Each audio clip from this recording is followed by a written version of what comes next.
Welcome back, my friend. Before tonight's story begins, take a quiet moment for yourself. Now, settle in, get comfortable, and let tonight's quiet journey begin.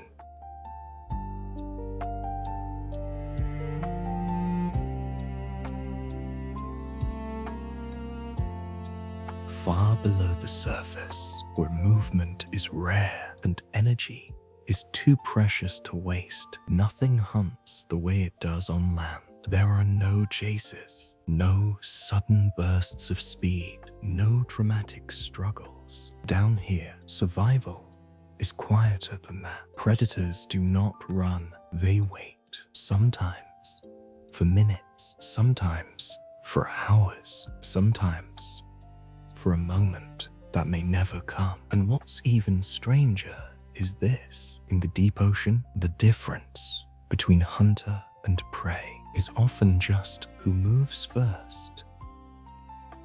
So tonight, we're not following speed. We're not watching pursuit or escape. We're entering a world where everything happens slowly, where patience becomes survival, and where the hunt doesn't begin with movement, but with stillness. When speed becomes useless. At the surface of the ocean, movement feels urgent. Light pours down in shifting patterns, and everything seems to respond to it. Fish flicker in and out of view. Shadows pass quickly. Predators accelerate in short, explosive bursts, turning hesitation into loss. There is a rhythm to that whirl, a constant negotiation between speed and survival. If something moves, something else reacts. If something hesitates, it risks disappearing. But as you descend, that rhythm begins to loosen. The water grows heavier, darker, and colder. Light fades not all at once, but in slow layers, as if the ocean is gently dimming the world rather than extinguishing it. Colors dissolve, edges soften, movement becomes harder to read, and eventually harder to justify, because down here, speed is no longer an advantage. It is a cost. Every movement requires energy, and energy is no longer something that can be easily replaced. Meals are not frequent, encounters are not guaranteed. A sudden burst of motion, the kind that would be effortless near the surface, becomes a decision with consequences. And so, the ocean changes its rules. Creatures begin to slow, not out of weakness, but out of necessity. Muscles become softer, movements more deliberate. Bodies adapt to conserve rather than expend. Fins no longer slice quickly through water. They drift, adjust, pause. Speed in this world is not power. It is risk. There is a quiet understanding that develops here, one that doesn't need to be taught. It is simply felt.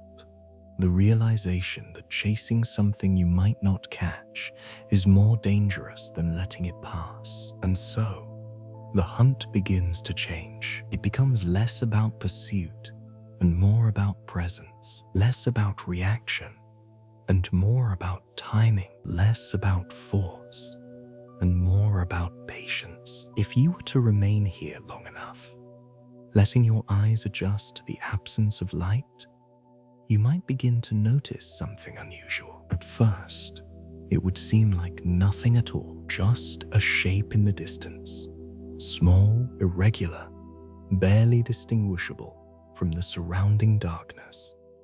It does not move in any obvious way. It does not signal urgency. It does not appear to be doing anything at all. And yet, it is not random. It is waiting. This is where the deep ocean introduces one of its quiet specialists, the anglerfish. You would not see it clearly at first. Its body is not built to be noticed. It is uneven, almost unfinished in appearance, with a wide mouth that seems too large for the rest of it. Its skin absorbs what little light exists, making it difficult to separate from the water around it. But what draws attention, if anything does, is the faint glow, a small point of light extending just in front of its head, drifting gently as if detached from the body itself. It does not flash, it does not pulse urgently, it simply exists, a soft, patient glow to something smaller, something drifting through this vast and quiet darkness. That light does not feel like danger. It feels like something else, a possibility, a curiosity. And so, the smaller creature moves, not quickly, not in panic, but with the same slow rhythm that governs everything here. It drifts closer, its movements careful but not fearful. After all, nothing about the scene suggests urgency. Nothing about it suggests threat.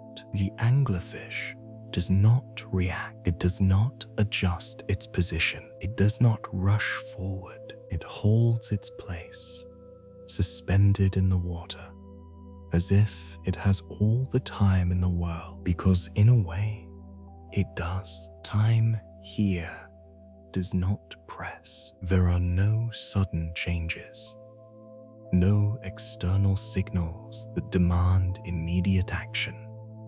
The anglerfish is not concerned with the next second or even the next minute.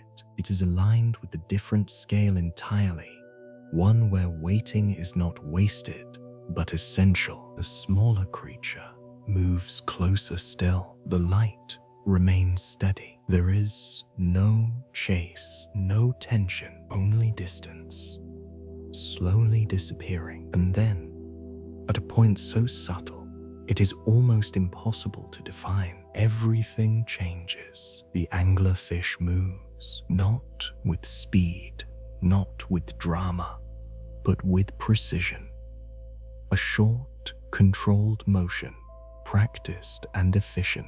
The distance that once felt safe collapses instantly, not because of acceleration, but because of timing. The moment had been chosen long before it arrived, and just as quickly as it happens, it ends. The water returns to stillness. There is no disturbance that spreads outward, no lingering motion. The anglerfish does not pursue anything further. It does not search for another opportunity. It simply stops. The light continues to glow. The body returns to stillness, as if nothing had happened at all. This is the logic of the deep ocean. Not speed, not strength, but conservation. The anglerfish does not hunt by chasing, because chasing would require energy it may not recover.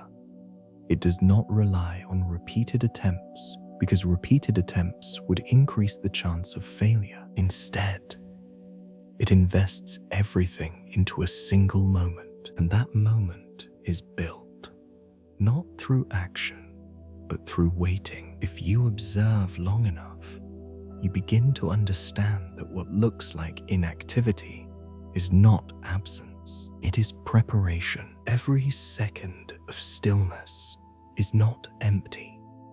It is filled with awareness. Subtle shifts in water pressure, faint disturbances that travel farther than light ever could. Tiny signals that most creatures would ignore, but that here become everything. The anglerfish does not rush because it does not need to.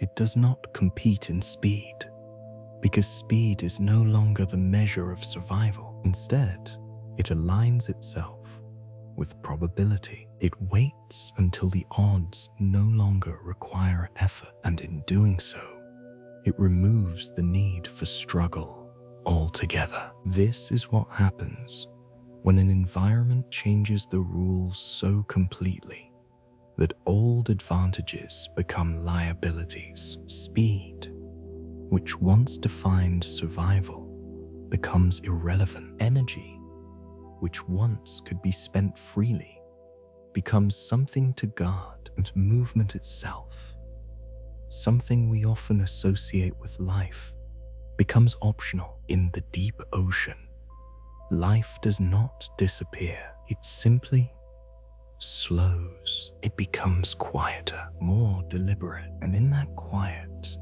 something unexpected emerges, a form of existence that does not depend on constant action, but on selective response, where doing less is not weakness, but mastery. And as you continue to descend, leaving behind the last traces of the surface world, you begin to feel that shift, not just in the creatures around you, but in the rhythm of the environment itself. Everything is still, everything is patient, everything is waiting, not for something dramatic, not for something urgent, but for the right moment whenever it comes. The cost of a mistake. Near the surface, a mistake is rarely final. A fish might dart in the wrong direction, only to correct itself in the next instant. A predator might miss its target, then try again moments later. There is room for error in a world filled with movement. Opportunities return quickly, almost as if the ocean itself is constantly resetting the game. But as you descend, that margin begins to disappear, not suddenly, but gradually. Like the fading of light, the water grows darker. The distances between encounters stretch, and the rhythm of chance begins to slow. Here, a mistake is not simply a moment, it is a consequence, because in the deep ocean, there are no guarantees of another opportunity. Food does not pass by in steady intervals. It does not cluster. It does not repeat. Sometimes, nothing happens for a very long time, and when something finally does appear, it carries a quiet weight, an unspoken understanding that this moment matters more than it would anywhere else. To act too soon is to risk missing it. To act too late is to risk losing it. And to act without certainty is to risk everything. This is why creatures here do not rush. They do not respond to every movement, every signal, every possibility. Instead, they observe, they measure, they wait for the difference between chance and certainty to become just clear enough. Because once they move, they commit, and that commitment is costly. If you were to drift through this darkness long enough, you might encounter something that feels less like a fish and more like a shadow that forgot its shape. At first, it would seem like a line in the water, thin, extended, almost fragile. It does not swim in the way most fish do. It trails through the ocean, its body loose, its movements minimal, as if it is barely holding itself together. This is the gulper eel. Its body is long and narrow, almost delicate in appearance.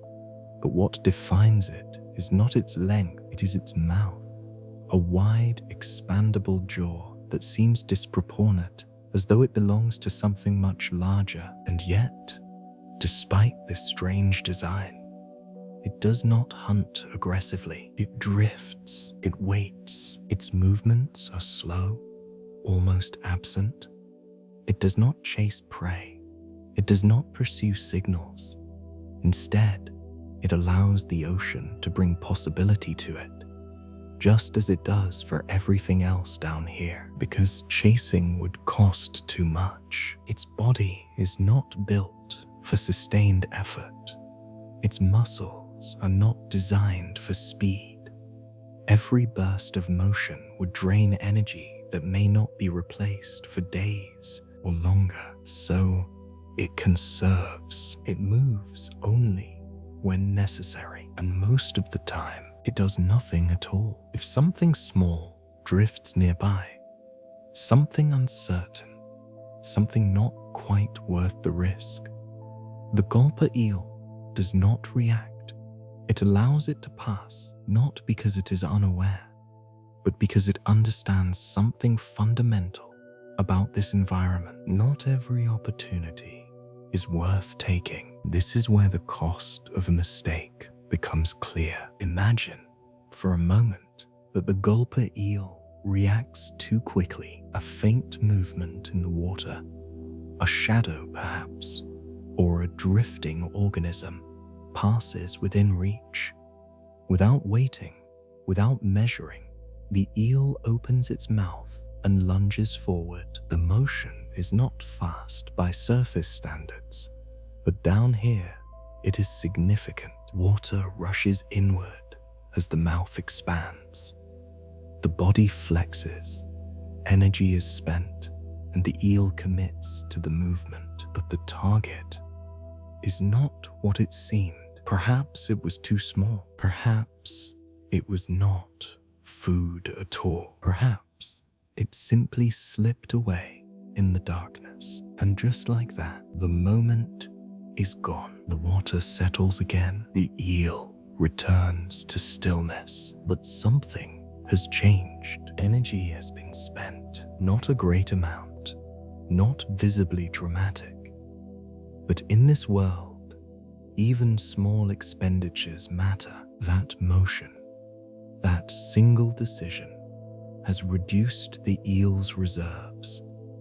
It has brought it closer to a state where the next opportunity becomes more critical and more dangerous to miss. And worse still, there is no guarantee of when that next opportunity will come. Minutes may pass, hours, days. The ocean offers no schedule, and so the eel must wait again. This time with slightly less to give. This is the quiet consequence of acting without certainty. It is not failure in the way we usually understand it. There is no visible damage, no immediate collapse, only a subtle shift, a reduction. And in an environment where survival depends on maintaining just enough, those reductions accumulate. Now imagine the opposite. The gulper eel waits. A faint disturbance appears in the water, slightly larger this time, slightly more defined. It does not react immediately. It allows the movement to continue, to reveal itself. It measures the size, the direction, the consistency of the signal. Time passes. The distance closes slowly, not because the eel moves, but because the other creature drifts closer on its own. Still, the eel does nothing. Not yet, because it understands that the moment of action must align perfectly with the highest probability of success. Too early, and it wastes energy. Too late, and the opportunity disappears. So it holds its position. It allows uncertainty to resolve into clarity. And then, when the difference is no longer ambiguous, it moves. The mouth opens wide, expanding far beyond what seems natural. The surrounding water collapses inward, drawing the target along with it. There is no prolonged struggle, no extended chase, just a single, controlled action. And then, stillness. This time, the cost was justified. Energy was spent, but energy was gained. The balance holds. This is the discipline of the deep ocean. Not reacting to everything, not pursuing every possibility, but choosing moments with care. Because here, survival is not determined by how often you act, but by how well you choose when to act. Over time, this shapes behavior in ways that are almost invisible. Creatures become slower, yes, but not in a way that suggests weakness. They become selective, deliberate. Their movements are not reduced randomly, but refined. They do less, but what they do matters more. This is a kind of intelligence that does not rely on speed or complexity. It is not about outthinking the environment. It is about aligning with it, understanding that uncertainty is not something to be rushed through, but something to be observed until it changes form. And in that observation, something else emerges, a kind of quiet patience that is difficult to notice at first, because it does not look like action. It looks like stillness. It looks like waiting, but within that waiting is constant awareness, small adjustments, subtle perceptions, a continuous reading of the environment that allows the creature to act only when the cost is justified. The gulper eel drifts again, its body long and loose in the water, its presence almost indistinguishable from the darkness around it. It does not search, it does not chase, it simply remains, because in this world, remaining is not passive, it is strategic. Every moment of stillness preserves the possibility of the next correct decision. Every avoided mistake extends survival, and over time, that becomes the difference. Not strength, not speed, but the ability to endure without unnecessary loss. As you continue to move through this quiet, suspended world, you begin to understand something that does not translate easily to the surface. That survival here is not about maximizing gain. It is about minimizing error. And in that subtle shift, the entire logic of life changes, not toward urgency, but toward precision. And everything, every creature, every movement, every decision begins to reflect that quiet, careful truth. The silence of the hunter. In the upper ocean, presence is difficult to hide. Light reveals everything, even when creatures attempt to blend in. Through color, pattern, or speed, there is always something that gives them away. A flash of movement, a shift in shadow, a sudden change in direction. The water carries signals quickly, and in that brightness, nothing remains unnoticed for long. But as the light fades, something else begins to replace visibility. Not darkness alone, but ambiguity. Shapes become uncertain. Distances blur, edges dissolve into the surrounding water.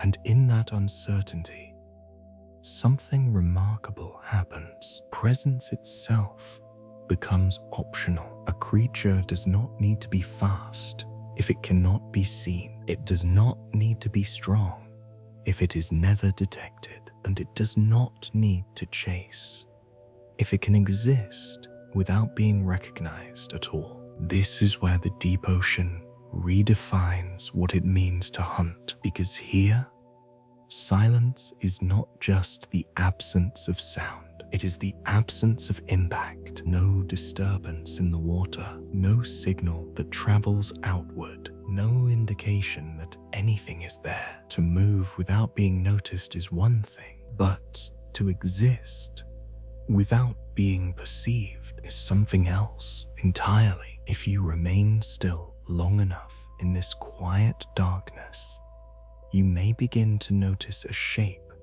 that does not behave like the others. It does not dart. It does not drift like debris. It does not glow in a way that attracts attention. Instead, it seems to hover, softly, as if suspended not just in water, but in time itself. This is the vampire squid. Despite its name, it is not a hunter in the way most predators are. It does not pursue prey. It does not lunge or chase or trap in the traditional sense. And yet, it survives in one of the most resource-limited environments on Earth, which means it must have found another way. At first glance, the vampire squid appears delicate. Its body is small, almost fragile, with webbed arms that extend outward like a cloak. Its movements are slow, measured, almost hesitant. There is no urgency in the way it navigates the water, and yet nothing about it is accidental. Every movement is reduced to the minimum necessary. Every adjustment is subtle, because even the smallest disturbance can travel. In the deep ocean, water is not just a medium, it is a messenger. Vibrations move through it quietly but persistently. A sudden motion in one place can be detected somewhere else, far beyond what sight would allow. So the vampire squid does something unusual. It avoids creating those signals altogether. Instead of pushing against the water, it yields to it. Its fins do not beat strongly. They pulse gently. Its body does not cut through space. It settles into it, and in doing so, it becomes almost invisible, not because it disappears, but because it leaves no trace of its presence. Imagine drifting through this environment as something small, something without strong defenses. You are not looking for predators. You are simply moving, carried slowly by currents, guided by faint cues that barely register. There is no light to warn you, no obvious danger, only the quiet, endless dark. And somewhere nearby, the vampire squid is already there, not approaching, not advancing, just existing. It does not need to hide behind objects, because there are none. It does not need to match a background, because the background itself is undefined. Instead, it becomes part of the uncertainty, a shape that is not quite a shape, a presence that does not feel like presence. And so, it is not avoided because it is not recognized. Unlike the anglerfish, it does not lure. Unlike faster predators, it does not pursue. Its strategy is quieter than that. It waits for the ocean itself to deliver what it needs. Small particles, organic debris, tiny drifting organisms, what scientists sometimes call marine snow. These fragments fall slowly from above, descending through layers of water, carrying with them the remains of life from the surface. To most creatures, this is not enough. Too small, too scattered, too inefficient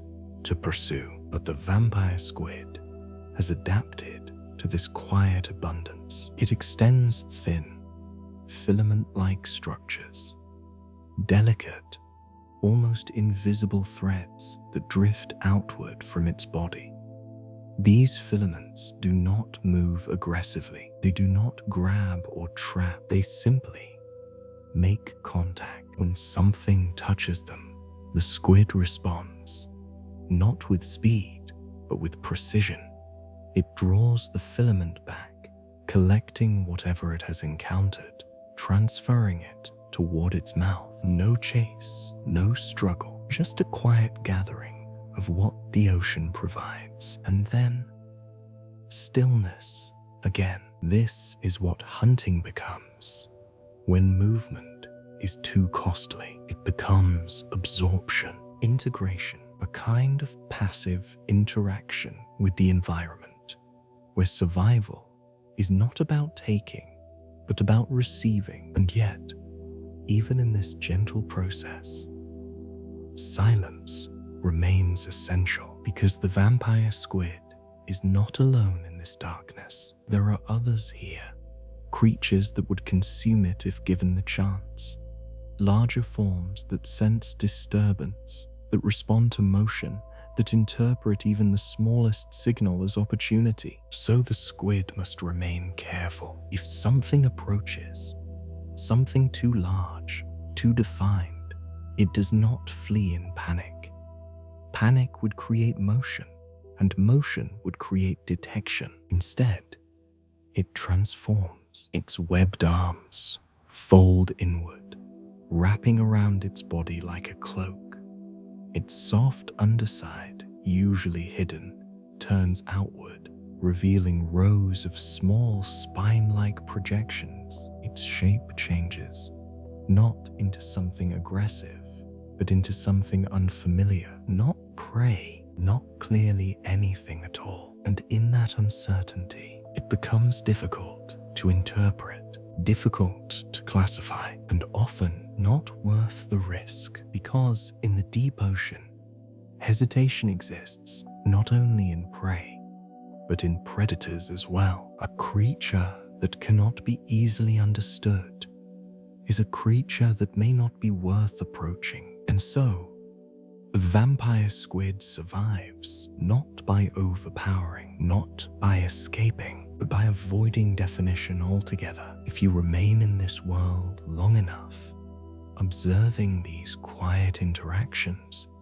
you begin to understand something that feels almost counterintuitive. That survival here is not about asserting presence, but about removing it. Not about being seen, but about never triggering perception in the first place. The vampire squid drifts again, its body suspended, its movements nearly imperceptible. It does not seek attention.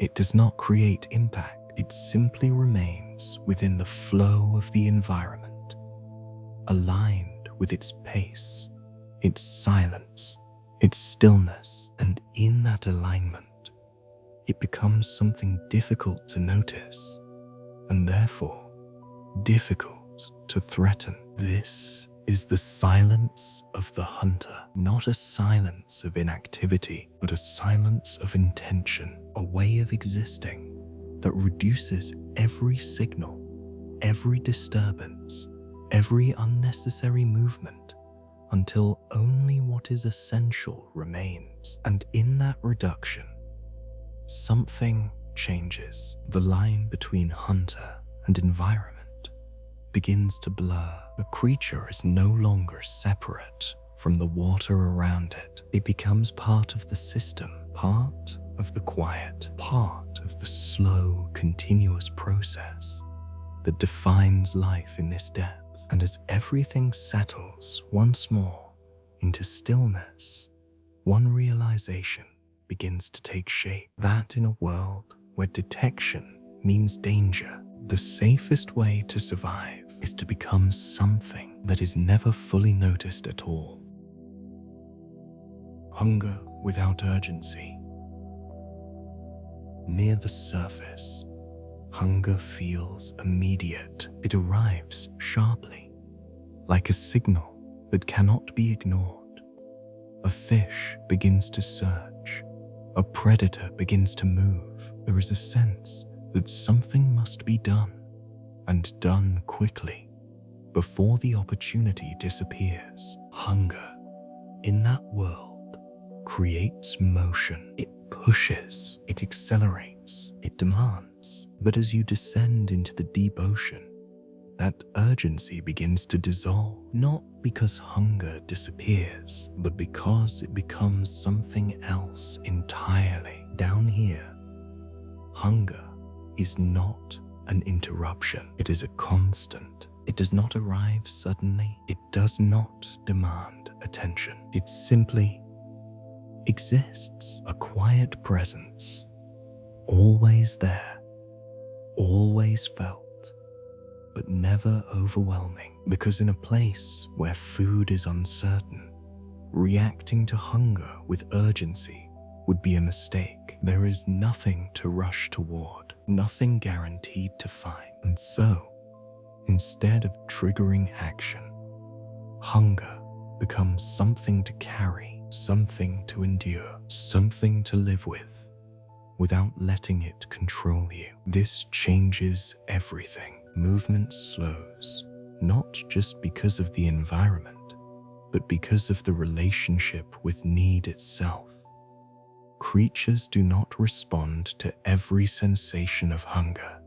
They cannot afford to, because if they did, they would spend more energy searching than they would ever gain. And so, they wait, not for hunger to disappear, but for opportunity to arrive. If you were to move quietly across the deep ocean floor, letting your eyes adjust to the near total darkness, you might begin to notice something that feels almost unmoving. At first, it would seem like part of the seabed, a shape resting on the sediment. Broad, flat, unremarkable. It does not glow. It does not shift. It does not call attention to itself. And yet, it is alive. This is the giant isopod. Its body is armored, segmented, and heavy. It resembles something ancient, something that belongs more to another time than to the present. Its legs are short and deliberate, built not for speed, but for contact with the ground. It does not swim through the water column. It remains close to the ocean floor, where movement is minimal, where time seems even slower, and where food is rare. The giant isopod does not hunt in the way most creatures do. It does not chase prey. It does not actively search. Instead, it waits. It moves occasionally, slowly, scanning the seafloor, not with urgency, but with patience. It does not expect to find something quickly, because it knows that it might not. This is where its adaptation becomes almost difficult to imagine. The giant isopod can survive for extraordinarily long periods without food. Not hours, not days, but months, sometimes even longer. Its body is designed for this kind of existence. Its metabolism is slow. Its needs are minimal. It does not burn energy unnecessarily, because it does not assume that energy will be replaced. And so, hunger becomes something different, not a signal to act, but a condition to accept. Imagine what that feels like, to carry hunger, not as an emergency, but as a background state, to wake, if waking is even the right word, into a world where nothing has changed, where no new opportunities have appeared, where the environment remains exactly as it was before, and to not react, to not rush, to simply continue as you are. The giant isopod rests, its body settled into the sediment, its limbs still. There is no tension in it, no anticipation that can be seen from the outside. It is not waiting in the way we usually understand waiting. It is not counting time. It is not expecting something soon. It is simply available if something happens, and most of the time, nothing does. The deep ocean floor is vast, and what falls from above arrives unpredictably. A dead fish, a fragment of organic matter, the remains of something that once lived in the light. These things descend slowly, sometimes taking days to reach the bottom, and when they arrive, they do not announce themselves. There is no signal that travels far, only proximity, only chance. And so, the isopod continues in its quiet existence, carrying its hunger without reacting to it, until eventually something changes. A faint disturbance in the sediment, a shift that is almost too small to notice. The isopod responds, not with urgency, but with attention. Its body adjusts slightly. Its antennae move, sensing what cannot be seen. It does not rush forward, not yet, because even now, certainty matters. The signal grows stronger. Something has arrived. Slowly, the isopod begins to move. Its legs push against the ocean floor with steady, deliberate motion. There is no acceleration, no sudden burst of energy, just a consistent, measured advance toward the source. And when it reaches it, there is no hesitation. The isopod begins to feed, not quickly, not frantically, but steadily, as if it understands that this moment may need to last, because it may be a long time before the next one comes. It consumes what it can, taking in as much energy as possible, storing it for the future, without knowing how far into the future it will need to last. And then, when there is nothing left, it stops, not searching for more, not moving beyond what is necessary. It returns to stillness. This is the rhythm of its life. Long periods of quiet, brief moments of action, and then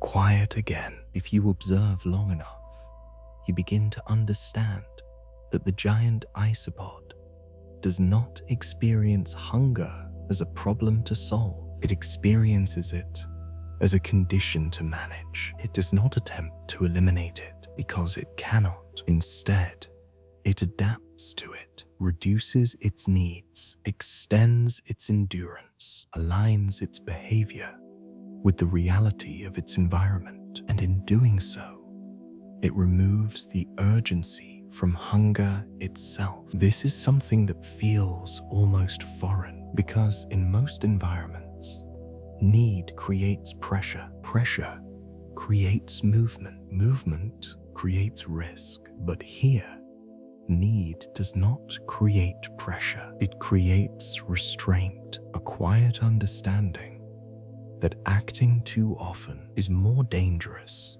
than not acting at all. The giant isopod settles once more into the seabed, its body heavy, grounded, unchanging. It does not appear satisfied. It does not appear relieved, because those states do not define its existence. There is no clear division between hunger and fullness here. Only degrees, only continuation. And as the darkness settles again, uninterrupted, unchanging, you begin to feel that same shift in perspective. That hunger, when it is constant, loses its urgency. That need, when it cannot always be met, becomes something to carry rather than something to escape. And that survival, in its quietest form, is not about eliminating discomfort, but about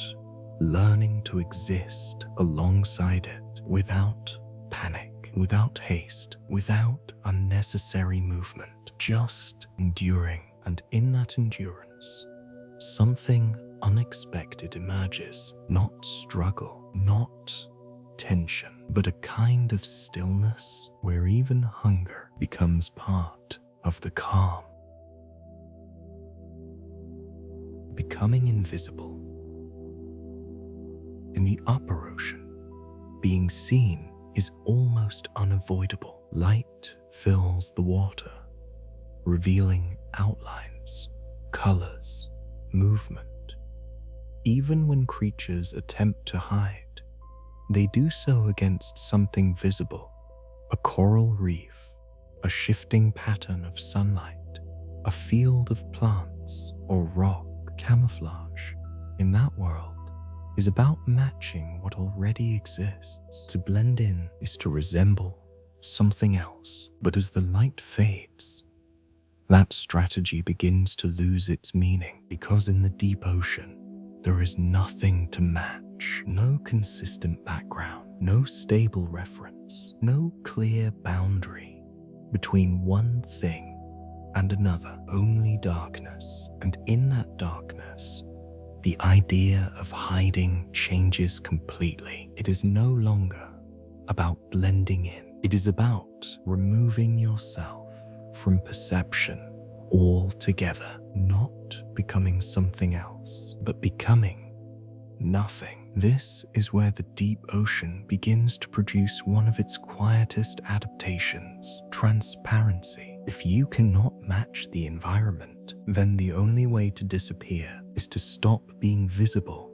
at all. If you were to drift slowly through this dim, suspended world, allowing your eyes to adjust not to light, but to the absence of it, you might begin to notice something that feels less like a creature and more like a distortion. At first, it would seem like the water itself is shifting, just slightly, almost imperceptibly. A faint bending of space, a subtle irregularity in the darkness that doesn't quite hold its shape. And then, as your awareness settles, you realize something is there. This is the glass squid. Its body is nearly transparent, not partially, not vaguely, but almost entirely. Its tissues allow light, what little exists, to pass through. Its internal structures are reduced, minimized, arranged in ways that do not interrupt the flow of what surrounds it. Only small elements remain visible: tiny organs, faint lines, delicate points that reveal just enough to confirm its existence. But even those are easy to miss, because the glass squid does not define itself against the environment. It dissolves into it. Imagine, for a moment, that you are something small in this world. Not a predator, not particularly fast, just another drifting organism, carried slowly by currents, guided by faint instincts that do not require urgency. You are not looking for danger because there is nothing obvious to see. No clear threats, no shapes that stand out, only the endless, quiet dark. And somewhere nearby, the glass squid is already present, not approaching, not pursuing, just moving. Its motion is slow, controlled, almost reluctant. It does not push strongly against the water, because doing so would create disturbance, and disturbance, in a place where visibility is limited, becomes its own form of visibility. So instead, it glides. Its body contracts gently. Its fins move with minimal force. Every action is reduced to the smallest expression possible. Just enough to maintain position. Just enough to adjust direction. And because its body does not reflect or block light in the way most creatures do, its movement leaves almost no trace. There is no silhouette, no shadow, no clear boundary that separates it from the space around it. To something drifting nearby, there is nothing to detect, not because the squid is far away, but because it does not appear as an object at all. This is what invisibility becomes in the deep ocean, not hiding behind something, but removing the signals that define presence in the first place. The glass squid continues to move, slow and unhurried. It does not search in the way surface creatures search. It does not scan or track or pursue. Instead, it allows proximity to define opportunity. If something comes close enough, then action becomes possible. Until then, it remains. At some point, something small drifts within reach, a faint form, barely more than a suggestion of life, moving without intention. It does not recognize danger because there is nothing to recognize. The squid does not rush. It does not react immediately, because even now, timing matters. Too soon, and the movement may create enough disturbance to alert the other creature. Too late, and the opportunity may pass. So it waits just a little longer. The distance closes, not because the squid advances, but because the other creature continues its slow, unaware motion. And then a shift. The glass squid extends its arms, not quickly, but precisely. The movement is so controlled, so minimal, that it barely disrupts the water around it. There is no sudden acceleration, no aggressive strike, just a gentle expansion of presence from nothing to something. And in that moment, the boundary between invisibility and action becomes visible, but only for an instant. The prey does not react in time because there was no warning, no signal that something had changed, only a transition that happened too quietly to notice. And then stillness returns. The glass squid draws its arms back in, its body resuming its near-transparent form. The environment absorbs it once more. The distortion disappears. The space it occupied becomes indistinguishable from everything else, as if nothing had happened. This is the advantage of becoming invisible. Not that you cannot be seen at all, but that you are not recognized as something separate from the environment. There is a difference, because detection requires contrast. It requires edges, signals, changes that stand out against a background. And when those elements are removed, perception begins to fail. The glass squid does not overpower its surroundings. It does not dominate them. It simply stops interfering with them. And in doing so, it removes itself from the systems that would otherwise identify it as a threat. If you continue to observe, you begin to notice something else. That transparency is not just about avoiding detection from below, but from all directions. In the deep ocean, danger does not come from a single direction. It can approach from above, from below, from anywhere within the three-dimensional space of the water column. And so, to survive, a creature must reduce its visibility from every angle. The glass squid achieves this not through complexity, but through reduction. It simplifies itself, removes excess, minimizes structure, until what remains is barely enough to exist, but more than enough to survive. This is a different kind of adaptation, not one that adds strength or speed or defense, but one that subtracts, removes, refines, until presence itself becomes optional. The glass squid drifts again, its body faint, its motion nearly imperceptible. It does not claim space.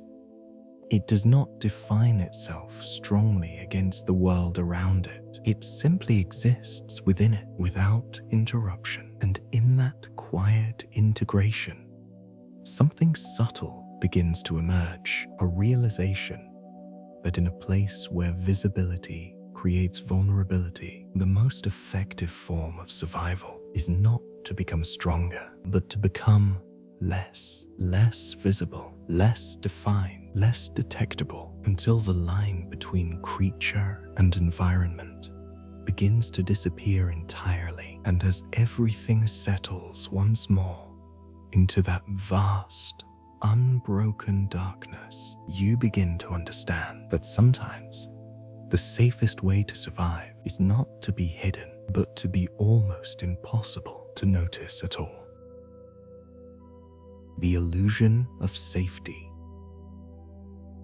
In most places, danger announces itself. A sudden movement, a shift in shadow, a change in the pattern of the environment. Something feels wrong, and that feeling is often enough. It triggers a response, a turn a retreat.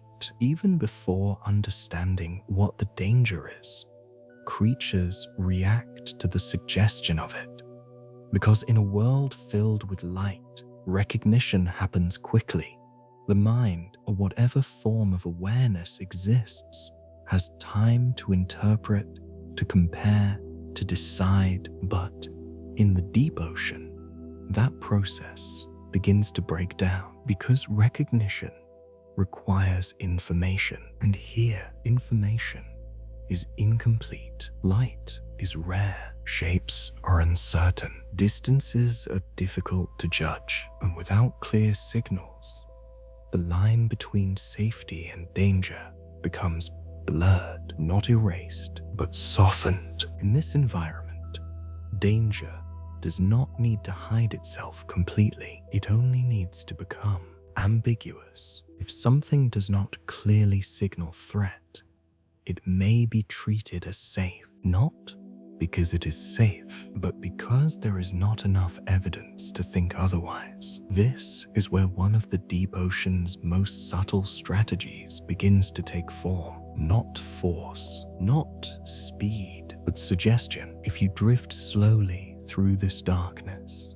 allowing your awareness to settle into the quiet patterns of the water, you may notice something that feels almost comforting. A light, small, soft, steady, not bright enough to overwhelm the darkness, but enough to interrupt it, enough to create a point of focus in a place where nothing else stands out.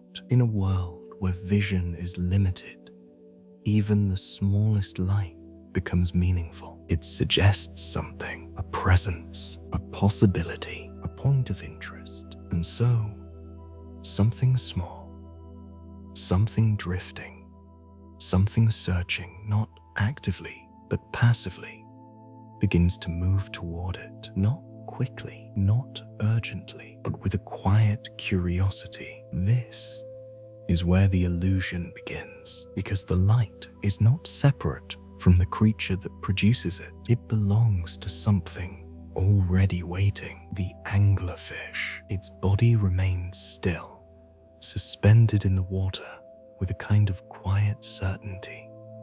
It does not chase because it does not need to.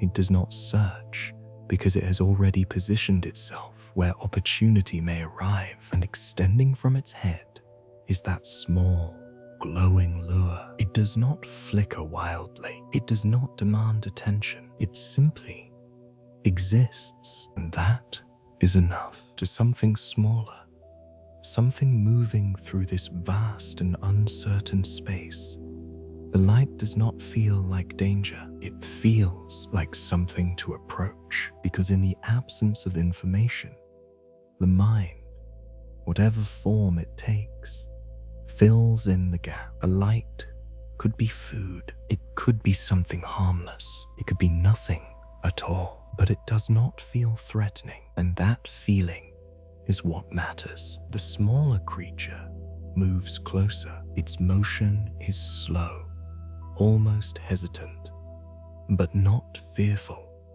There is no sudden alarm, no instinct to flee, because nothing in the environment has triggered that response. The anglerfish does not react. It does not adjust its position. It does not move toward the approaching creature, because movement at this stage would break the illusion. The key is not to act. The key is to allow the other to decide. The distance closes. The light remains steady, and in that steady presence, something important happens. The approaching creature begins to interpret the situation, not through clarity, but through absence. There is no sign of danger, no sudden change, no disruption. And so, the environment feels safe, not because it has been proven safe, but because it has not been proven unsafe. This is the illusion, not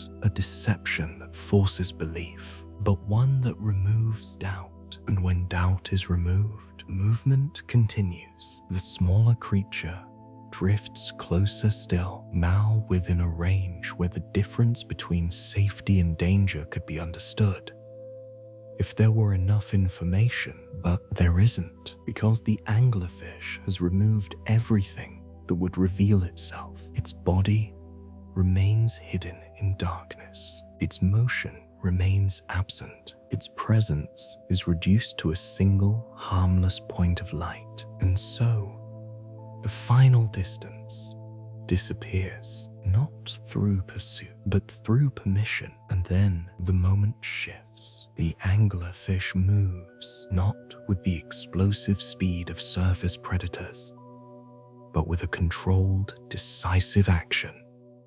The stillness that defined its presence collapses into motion, not chaotic, not excessive, but exact. The illusion ends, but only after it has already succeeded. There is no time for recognition, no moment where the approaching creature realizes what has happened and reacts, because the entire process was designed to prevent that realization from ever occurring. And just as quickly as it begins, it ends. The water settles again. The light continues to glow. The anglerfish returns to stillness as if nothing had changed. This is the quiet efficiency of the deep ocean, not forcing action, but allowing it to happen. The anglerfish does not create fear. It removes the signals that would trigger it, and in doing so, it replaces urgency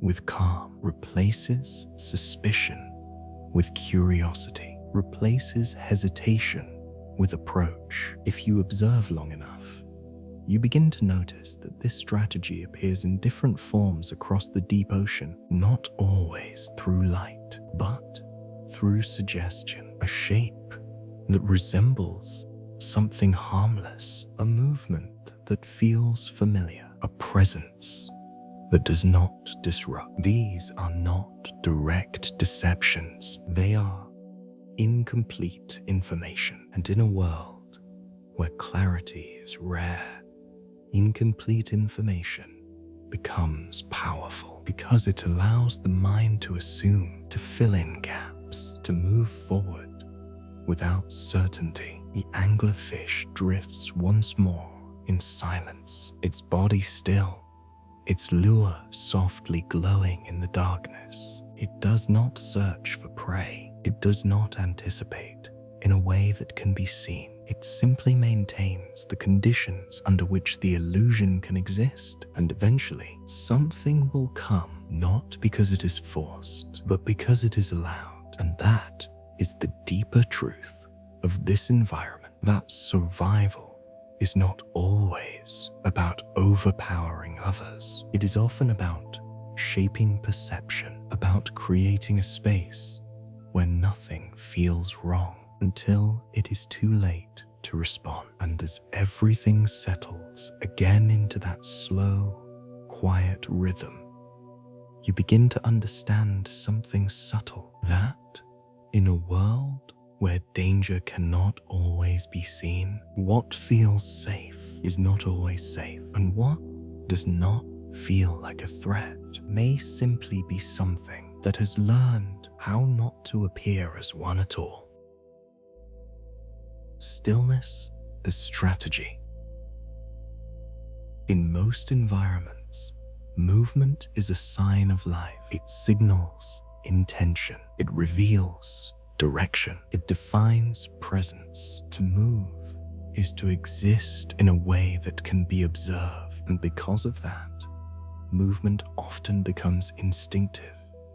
Creatures respond quickly, adjusting, reacting, shifting their position in relation to what surrounds them.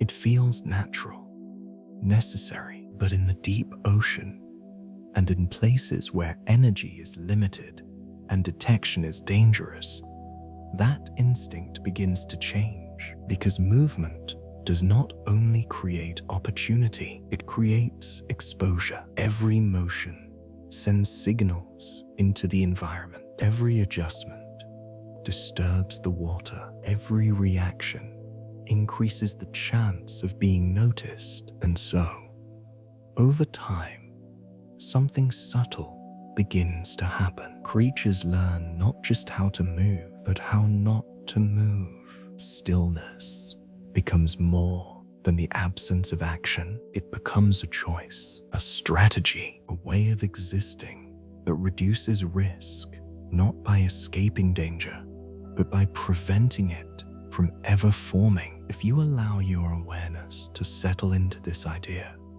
you begin to notice something unusual. That in certain parts of the ocean, the most effective predators are not the fastest, not the strongest, but the ones that remain almost completely still. If you were to observe a rocky stretch of seafloor, whether in shallower waters or carried conceptually into the deeper logic of stillness, you might see nothing at first, just irregular shapes, rough textures, fragments of stone and sediment that have no clear structure. There is no movement, no signal that suggests life, and that is exactly the point, because among those shapes, something is waiting. This is the stonefish. Its body is not designed to stand out. It does not rely on speed or pursuit.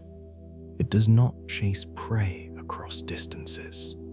Instead, it reshapes itself, visually and behaviorally, into something that belongs to the environment. Its skin is uneven, textured, almost indistinguishable from the rock beneath it. Its outline does not form a clear boundary. It dissolves into the patterns around it, becoming less an object and more a continuation of the surface it rests on. But its true advantage is not just how it looks, it is how it behaves. It does not move, not in any way that would be easily noticed. There is no adjustment to passing shadows, no reaction to distant movement, no attempt to follow or pursue. It remains exactly where it is, as if it has no intention at all. Imagine, for a moment, that you are something small moving through this environment. You are not searching actively. You are simply navigating, drifting, adjusting, responding to subtle cues that guide your path. The terrain below you is complex, filled with shapes that mean nothing and everything at once. There is no reason to be alarmed because nothing is happening. No sudden motion, no signal of threat, only stillness. And within that stillness, something important occurs. You stop interpreting. You stop questioning because nothing demands your attention. The stonefish does not attract. It does not create curiosity. It creates absence, and in that absence, awareness begins to relax. The smaller creature moves closer, not because it is drawn in, but because there is nothing to push it away. The environment feels neutral, unchanging, safe, and the stonefish continues to do nothing, not because it lacks awareness, but because it understands something fundamental. That movement at the wrong moment would break everything. If it shifts too soon, it reveals itself. If it reacts too early, it introduces uncertainty, and uncertainty creates distance. So it waits, not for a signal, but for proximity. The distance closes gradually. There is no urgency, no sense that anything is about to happen, because from the outside, nothing has changed. The stonefish remains exactly as it was, indistinguishable, silent, still, until the moment arrives, not announced, not emphasized, just a point at which the difference between stillness and action becomes irrelevant. And then, movement, brief, control, precise. The stonefish does not chase. It does not extend itself beyond what is necessary. It simply transitions from stillness to action in a single, contained motion. And just as quickly, it returns to stillness again. The environment resets. The illusion resumes as if nothing had ever occurred. This is what stillness becomes when it is used as strategy, not inactivity, not passivity, but preparation. Every second of not moving is not wasted. It is invested. It allows the creature to remain undetected, to maintain the conditions under which action can succeed without resistance. Because the goal is not to overpower the prey. It is to avoid triggering a response at all. If you observe this pattern long enough, something begins to shift in how you understand behavior. That action is not always the most effective way to create change. That sometimes the absence of action is what allows opportunity to form. The stonefish does not compete in speed. It does not engage in pursuit. It does not react to every possibility. It selects a position, maintains it, and allows the environment to bring the right moment to it. This requires a different kind of discipline, not physical strength, not rapid response, but restraint, the ability to remain still, even when movement feels possible, even when instinct might suggest adjusting,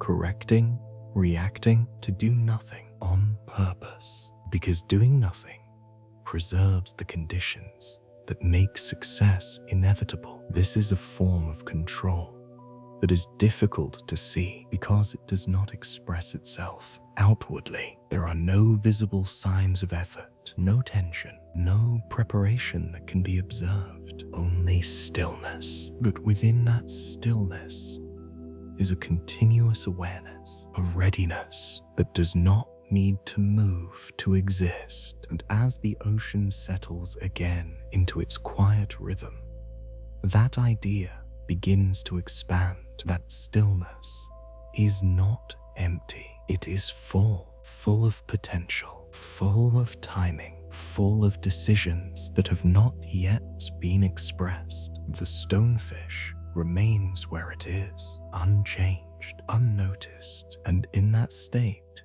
it becomes something more than just a predator. It becomes part of the environment itself, a piece of the world that does not reveal its nature until the moment it no longer needs to, and by then it is already done.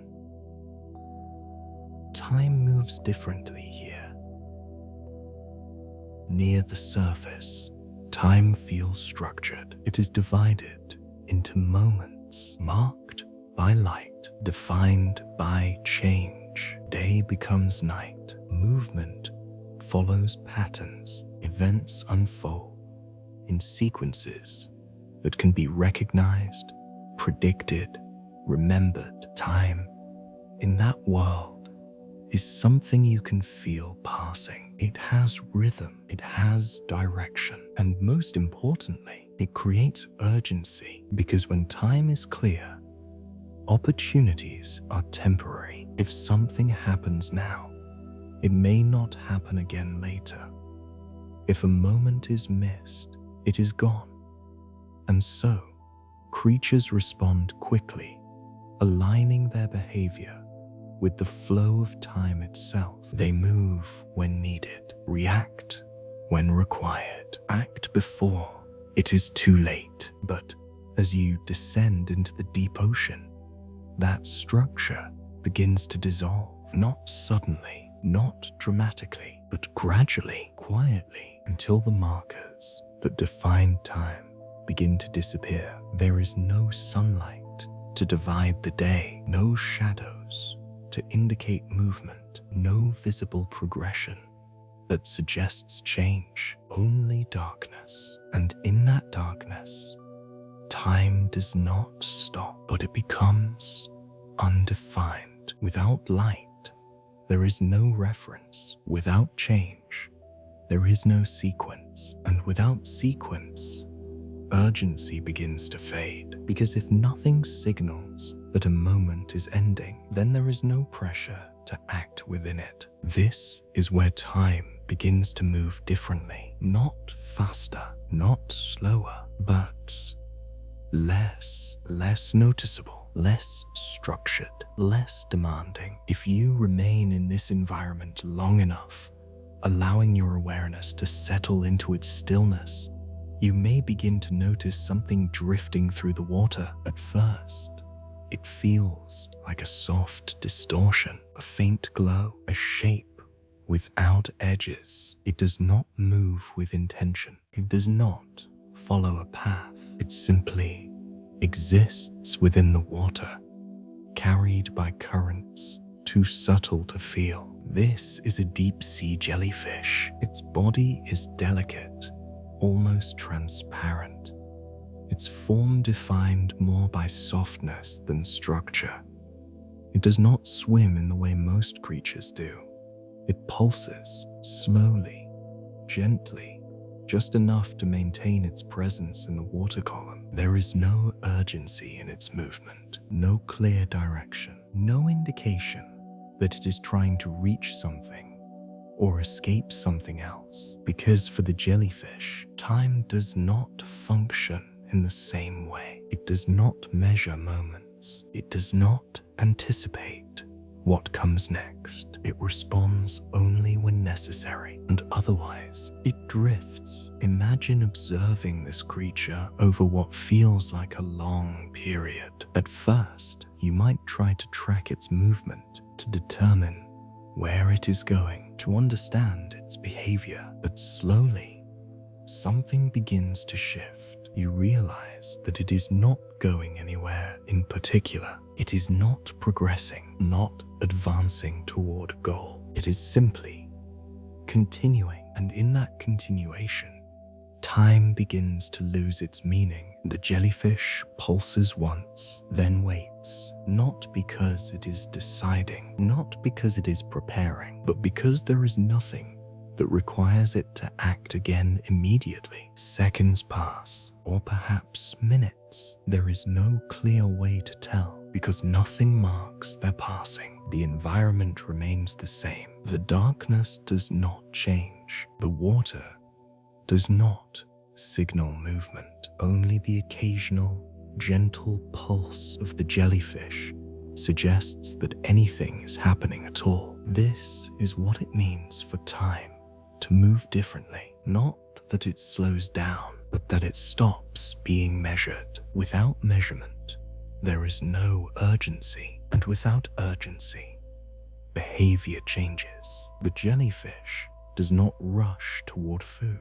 It does not react to distant signals. It does not attempt to optimize its actions within a limited window, because there is no window, only presence, only the current moment, extended indefinitely. At some point, something small drifts into its path, a tiny organism moving without intention, carried by the same quiet currents. The jellyfish does not chase it. It does not accelerate. It does not alter its behavior in a noticeable way, because it does not need to. The encounter happens not through pursuit, but through alignment. The drifting paths intersect. The jellyfish responds only at the point of contact. Its tentacles, nearly invisible, capture what has come within reach. The motion is slow, almost passive. There is no sudden action, no burst of energy, just a continuation of what was already happening. And then, stillness again. The jellyfish does not look for more. It does not scan the environment for the next opportunity, because in a world without clear time, there is no next in the way we understand it, only another moment, identical to the last, and the next, and the one after that. If you continue to observe, something else becomes apparent. that the jellyfish does not experience waiting because waiting requires expectation. It requires a sense that something should happen within a certain time frame. But here, there is no frame, so there is no waiting, only existence. The jellyfish pulses again, slowly, gently, not because it is trying to move forward, but because that is simply what it does. Its movement is not a response to time. It is independent of it, and in that independence, something changes. The relationship between action and necessity begins to dissolve. Actions are no longer driven by urgency. They are driven only by immediate conditions. If something happens, it responds. If nothing happens, it continues. This creates a kind of calm that is difficult to find in more active environments, because there is no pressure to anticipate, no need to prepare, no reason to rush. Everything unfolds only when it happens, and until then, nothing is required. The jellyfish drifts further into the darkness, its faint glow barely visible, its form dissolving into the surrounding water. It does not leave a trail. It does not mark its path, because there is no path to follow, only a continuous, unbroken present. And as you remain in this environment, allowing its rhythm, or lack of rhythm, to settle around you, something subtle begins to shift. Your sense of time begins to loosen. Moments feel less defined. Durations become uncertain, and the need to measure, to track, to anticipate begins to fade. What remains is something simpler, a state of being that does not depend on what comes next, only on what is. The jellyfish pulses once more, then becomes still, and in that stillness, there is no sense that anything is missing, no sense that time is passing too slowly, no sense that something should be happening, because here nothing needs to happen. And that may be the quietest truth of the deep ocean, that when time loses its structure, life does not disappear. It simply becomes unhurried, unmeasured, and almost completely free from the need to move forward at all. The thin line between role. In most environments, roles feel clear. There are predators and there is prey. One chases, the other escapes. One holds power, the other avoids it. But the distinction is visible, often immediate. Size, speed, and strength define the relationship.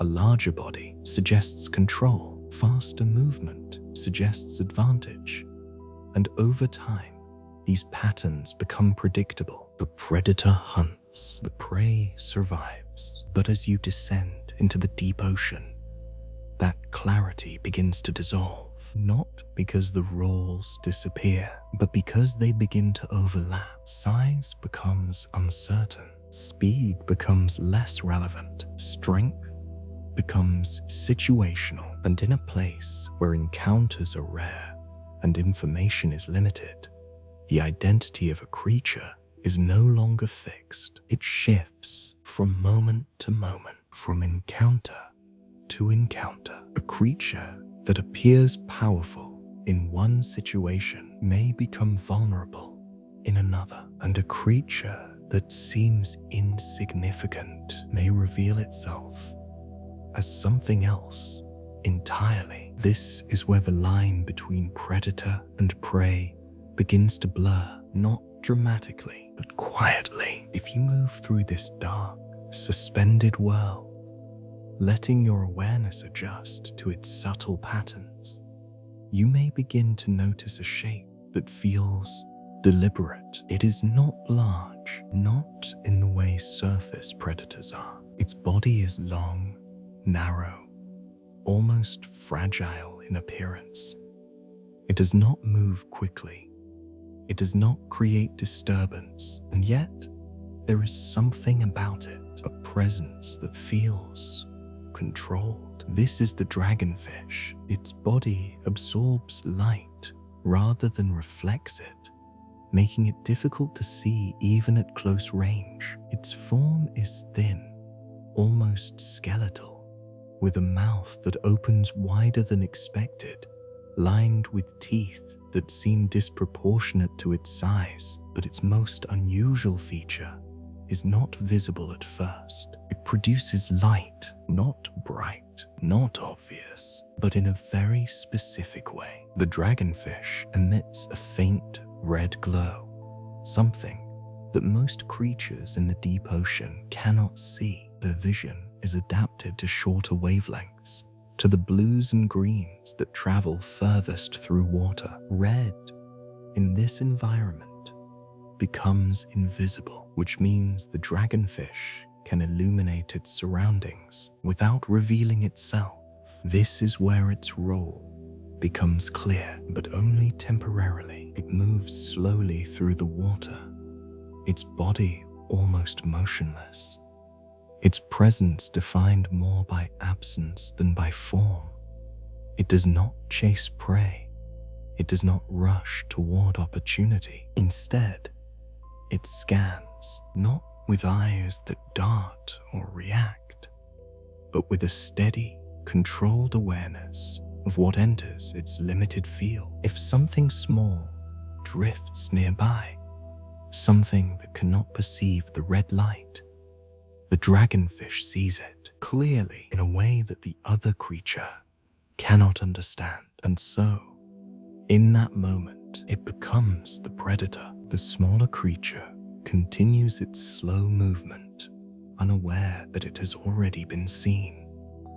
There is no signal of danger, no change in the environment that would suggest anything has shifted, because from its perspective, nothing has. The dragonfish does not move immediately because it does not need to. The advantage is already established. The distance closes, not through pursuit, but through alignment.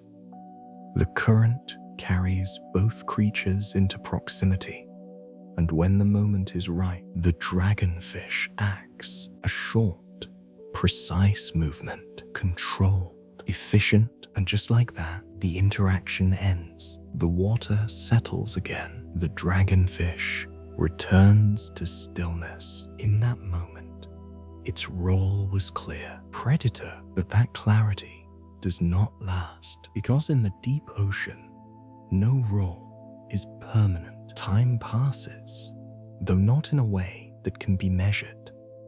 The environment remains unchanged. The darkness continues without interruption, and somewhere beyond the range of the dragonfish's perception, something else is moving, larger, not faster, but more substantial. A presence that does not reveal itself immediately. The dragonfish continues its slow, deliberate movement, unaware that it is now within another creature's awareness, because the same principles that allowed it to hunt apply to others as well. There is always something that sees more, something that detects what cannot be easily noticed, and in this layered environment, perception is never complete. The dragonfish, which moments ago held control, now exists within uncertainty. Its red light, invisible to most, may not be invisible to everything. Its stillness, effective against smaller creatures, may not be enough against something larger, and without realizing it, it has crossed into another role. Prey. There is no dramatic shift, no sudden realization, because realization requires information, and here, information is limited. The dragonfish continues, its movements unchanged, its behavior consistent with what has allowed it to survive. But survival is not guaranteed, because every advantage is relative. What works against one creature may fail against another. The larger presence moves closer, not aggressively, not quickly, but with the same quiet control that defines everything in this environment. There is no chase, no urgency, only positioning. The distance narrows, and just as the dragonfish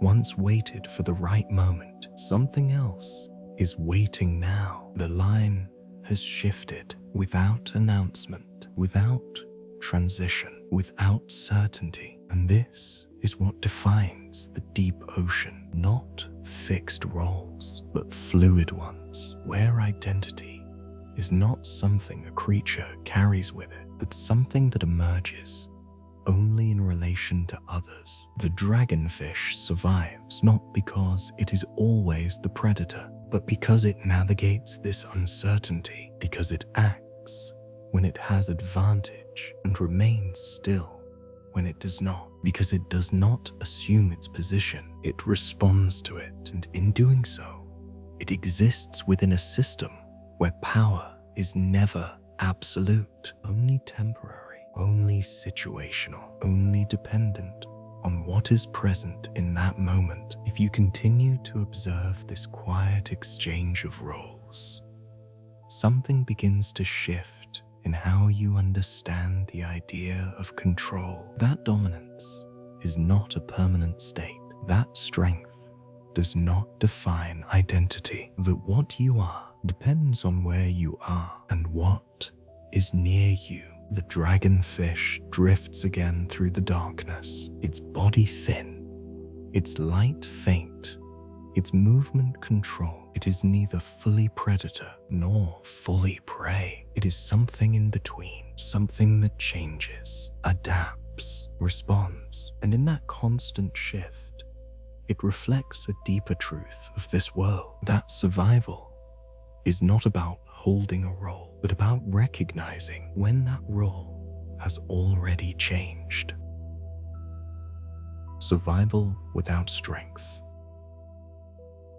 In many environments, survival appears to favor strength. The larger creature dominates, the faster one escapes, the stronger one endures. Power is visible. It expresses itself through movement, through control, through the ability to influence what happens next. And because of that, it becomes easy to assume that to survive, one must become more capable, more forceful, more present. But as you move deeper into the ocean, that assumption begins to weaken, not because strength disappears, but because it becomes less reliable. The environment does not support constant movement. It does not reward repeated effort. It does not guarantee that strength will be useful in every situation. And so, another form of survival begins to emerge, not based on becoming more, but on becoming less visible, less reactive, less involved. A way of existing that avoids conflict, not by winning it, but by never entering it at all. If you allow your awareness to settle into this quiet, suspended world, you may begin to notice something unusual, not a predator, not something large or imposing, but something that feels incomplete. At first, it appears as a faint outline, a small body drifting through the water, its movement slow and minimal. It does not stand out. It does not command attention. And yet, as you observe more closely, you realize that its head is transparent. This is the barrel-eye fish. Its body is small, fragile in appearance, with fins that move gently, almost reluctantly. It does not accelerate. It does not pursue. It does not behave in any way that suggests urgency, but what defines it is what you can see and what you cannot. Its head is a clear dome through which its internal structures are visible.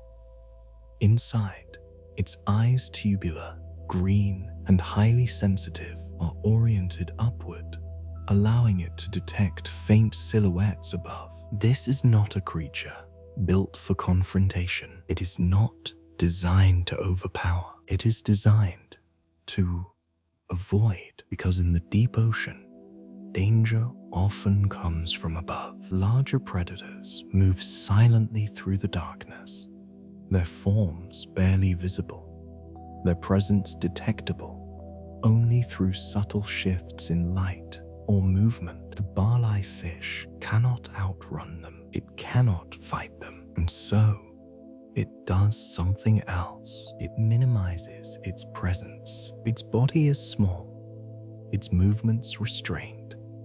It does not create strong disturbances in the water. It does not attract attention. Instead, it positions itself carefully. It drifts at a depth where it can observe what passes above, using its upward-facing eyes to detect shapes that block the faint light filtering down from the distant surface. It does not react to everything it sees, because reacting to everything would reveal it, and so it chooses. If something large moves overhead, something that might pose a threat, the barreleye does not panic. It does not dart away, because sudden movement would make it more visible. Instead, it reduces its motion even further. It becomes still, not completely motionless, but close enough that its presence blends into the background. And in that reduction, something important happens. The predator passes, not because it has been escaped, but because it has not been noticed. This is survival without strength, not escaping danger, but avoiding detection altogether. But the barreleye is not only avoiding threats, it must also feed, and this is where its design becomes even more precise. Above it, drifting slowly through the water, are delicate structures, long trailing tentacles of siphonophores and other gelatinous organisms.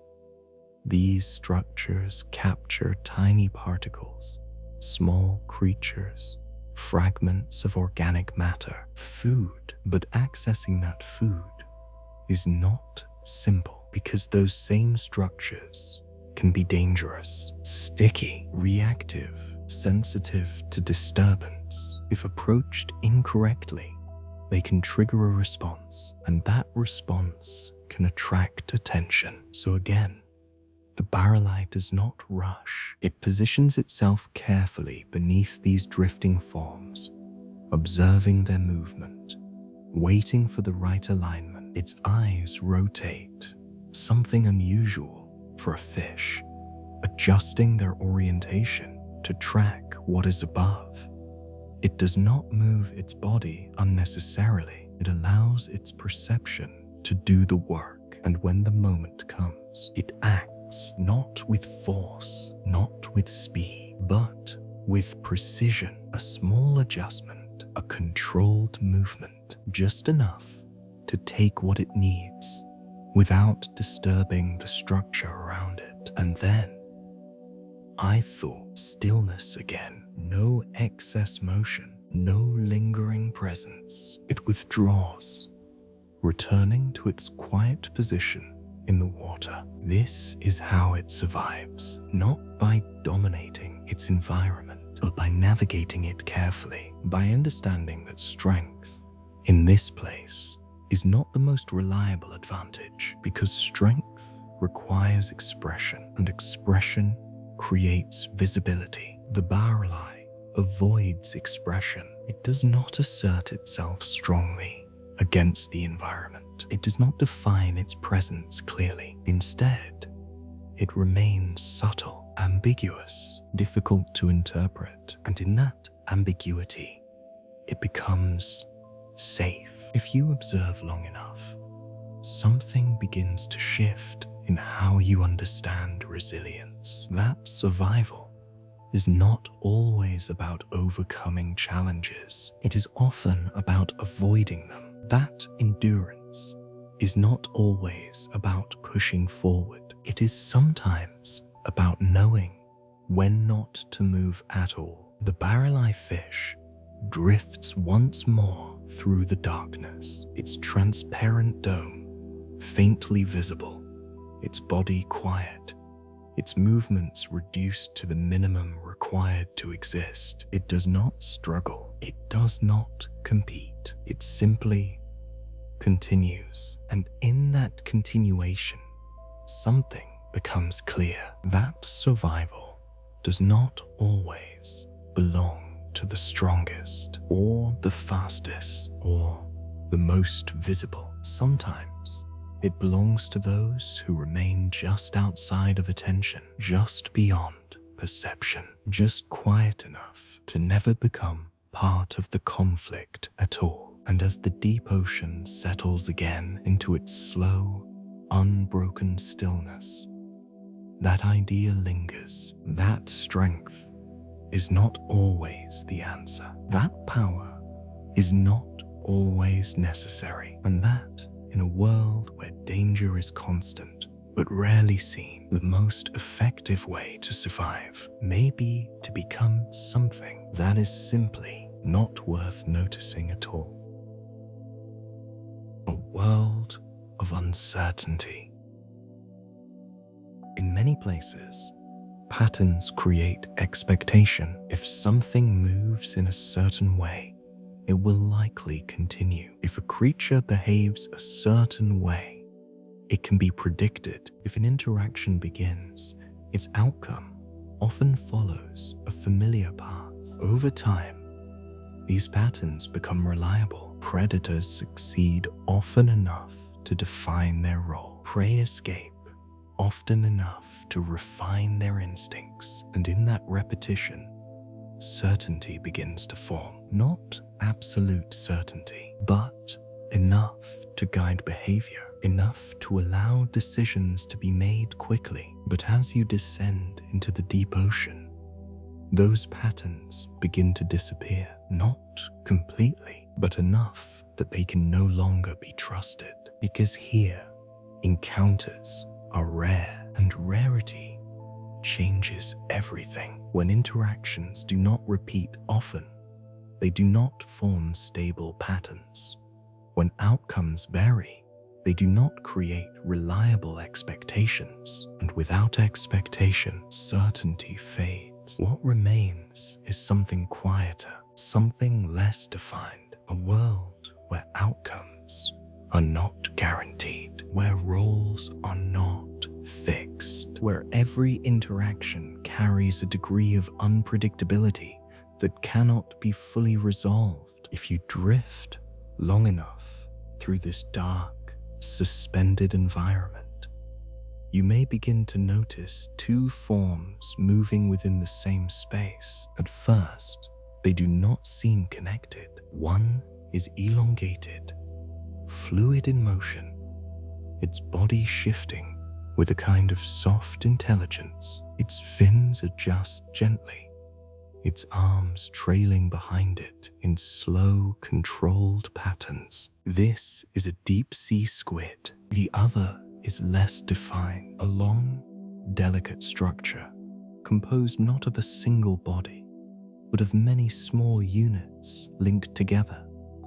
It stretches through the water like a faint, living thread, its form almost impossible to grasp in a single glance. This is a siphonophore. Neither moves with urgency, neither appears to be pursuing the other. They simply exist within the same space, and yet something about their proximity creates tension. Not visible tension, but potential, because in this environment, it is not always clear which one holds the advantage. The squid drifts slightly closer, not because it has chosen to approach, but because the current has shifted. Its movement is subtle, controlled, almost absent. It does not react immediately because there is nothing that clearly demands reaction. The siphonophore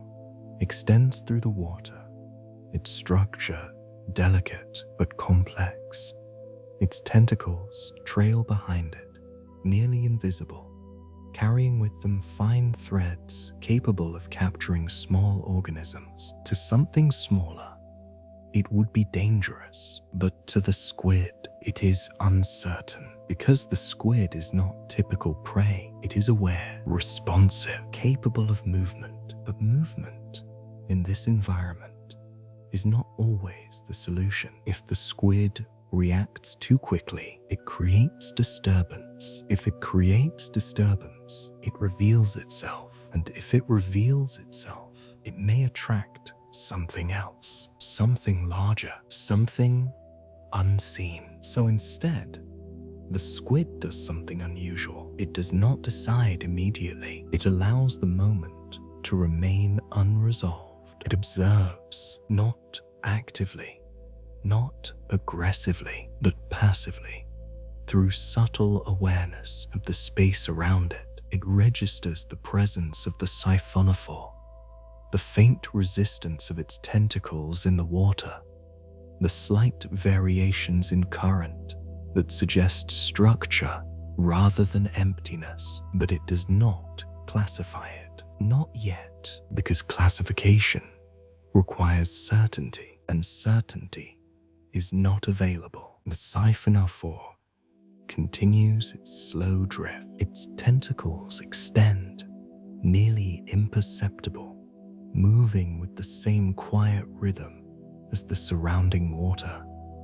It does not chase, it does not pursue, but it is not passive. Anything that touches it may be captured, and so the space between the two becomes ambiguous, not safe, not dangerous, just undefined. The squid remains still. Its body adjusts slightly, its fins making minimal corrections to maintain position. It does not retreat, but it does not advance either, because both actions would imply a decision. And here, decisions carry weight. Time passes, though not in a way that can be measured. The distance between them shifts slightly, narrowing, then widening again as the currents move. Neither commits, neither withdraws. They exist in a shared uncertainty, and within that uncertainty, something important becomes clear: that not every encounter resolves into action. Not every proximity leads to interaction. Sometimes the most accurate response is none at all. The squid senses the outer edges of the siphonophore's structure just enough to understand that contact is possible, but not inevitable. And in that space, it makes a quiet adjustment, not a retreat, not an escape, just a slight repositioning, enough to reduce risk without creating disturbance. The siphonophore continues, unchanged, unaware, or perhaps simply unresponsive, because it does not need to interpret the squid. It does not need to understand. It only needs to exist within its function. If something touches it, it responds. If nothing does, it continues. This is the nature of uncertainty in the deep ocean. Not confusion, not chaos, but the absence of clear outcomes. A space where multiple possibilities exist at once, and none of them dominate. The squid drifts slightly downward. The siphonophore extends slightly upward. Their paths diverge, not dramatically, not decisively, but enough to avoid contact, enough to maintain distance. And just like that, the moment ends. No struggle, no resolution, no clear winner or loser, only separation and a return to stillness. If you observe long enough, you begin to understand that this kind of interaction is not rare, it is common, because in a world where encounters are infrequent, there is no advantage in forcing them. There is no need to resolve every possibility. Sometimes, the most effective action is to allow uncertainty to remain, to not decide, to not commit, to let the moment pass without defining it. The deep-sea squid disappears slowly into the darkness, its form fading, its movement reduced to nothing. The siphonophore continues in another direction, its structure dissolving into the surrounding water. Neither has changed, and yet something has been preserved. Energy, safety, possibility, because in avoiding a decision, both have avoided a potential cost, and this reveals something deeper about the nature of survival in this environment. That certainty is not always necessary. That clarity is not always available, and that forcing resolution can be more dangerous than allowing ambiguity to exist. As the ocean settles again into its quiet, unstructured stillness, that idea lingers that not every situation needs to be understood, not every encounter needs to be defined, and that sometimes the most accurate response is simply to remain within the uncertainty until it no longer requires anything from you at all. The quiet balance.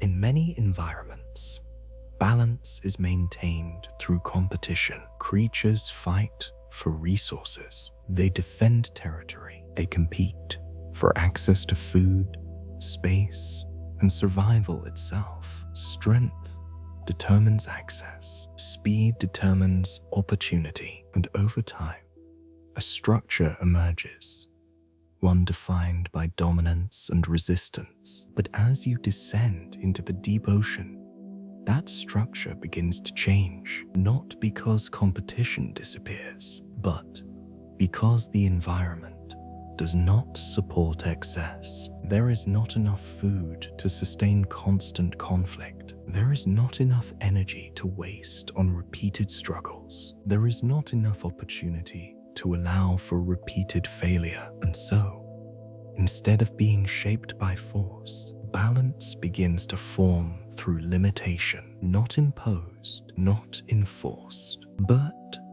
inherent, a quiet understanding that no creature can take more than the environment allows, and that trying to do so would cost more than it gives. If you move slowly across the deep ocean floor, allowing your awareness to settle into its vast stillness, you may begin to notice something unusual. At first, it appears as a disturbance, a cluster of movement in a place where movement is rare. Small forms gathering, shifting, converging. This is not a hunt, not in the traditional sense. It is something else, something that happens when opportunity arrives and many creatures respond at once. A large body has fallen from above, perhaps a fish, perhaps something larger. It has descended slowly through the layers of water, taking days to reach the ocean floor. And when it arrives, it does not announce itself, but eventually something finds it, and then others follow. This is where the quiet balance becomes visible. The first to arrive are small amphipods, tiny, almost weightless creatures that move in soft, constant motion. They do not rush in aggressively. They do not compete through force. They simply gather, each taking small amounts, each consuming what is immediately available. There is no coordination, no hierarchy, and yet there is no chaos, because each movement is limited, each action restrained by the same condition that defines everything here. Energy must be conserved. If they move too quickly, they waste energy. If they compete too aggressively, they risk losing more than they gain. And so, even in abundance, there is restraint. Soon, something larger arrives. A hagfish, its body long, soft, almost fluid in appearance. It does not approach with speed.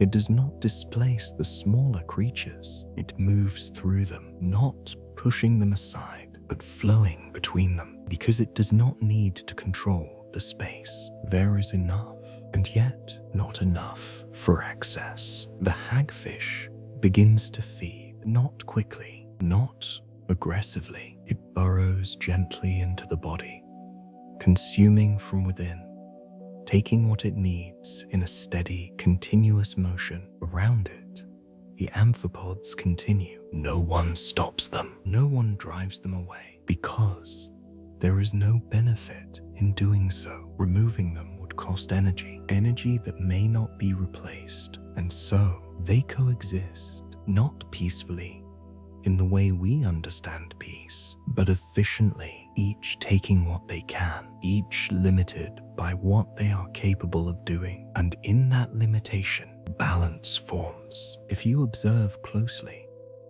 you begin to notice something subtle, that no creature here is trying to take everything, not because they are choosing restraint, but because they cannot do otherwise. The amphipods are too small to consume large portions. The hagfish, though larger, moves slowly and feeds steadily. There is no single creature that dominates the entire resource, because dominance would require excess energy, and excess energy does not exist here. So instead, the resource is shared, not intentionally, not cooperatively, but naturally, through limitation. Time passes, though again, not in a way that can be measured. The body begins to change. What was once whole becomes fragmented. What was once solid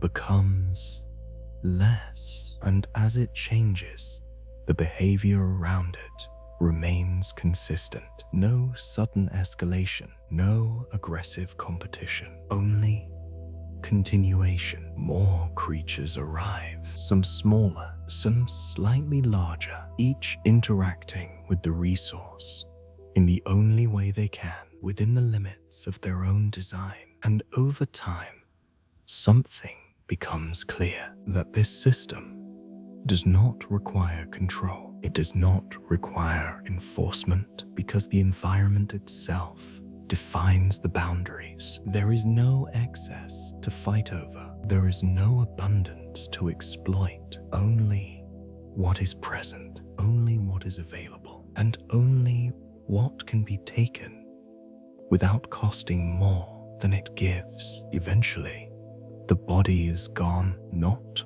all at once, but gradually reduced, absorbed, returned to the system in smaller forms. And as it disappears, so does the movement. The amphipods drift away. The hagfish withdraws. The ocean floor returns to stillness, as if nothing had happened, but something has. Energy has been transferred. Life has continued. Balance has been maintained, not through control, but through constraint. If you remain in this environment long enough, that idea begins to settle more deeply. That balance is not always something that must be created. Sometimes it is something that emerges when excess is removed, when limitation defines behavior, when no creature has the ability to take more than it needs. The deep ocean does not allow dominance to expand indefinitely. It does not reward accumulation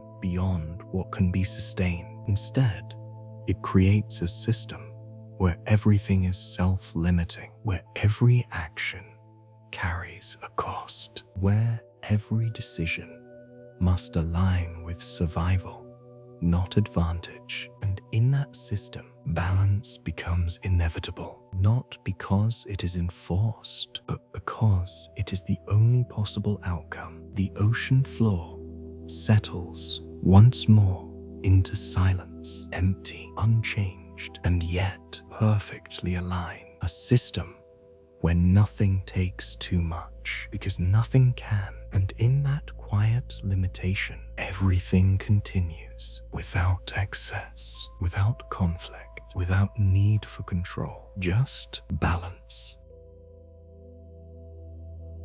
The decision to act. In most environments, action feels constant. Creatures move often, they adjust frequently, they respond to change as it happens. There is a rhythm of continuous reaction, one event leading into another, one movement creating the next.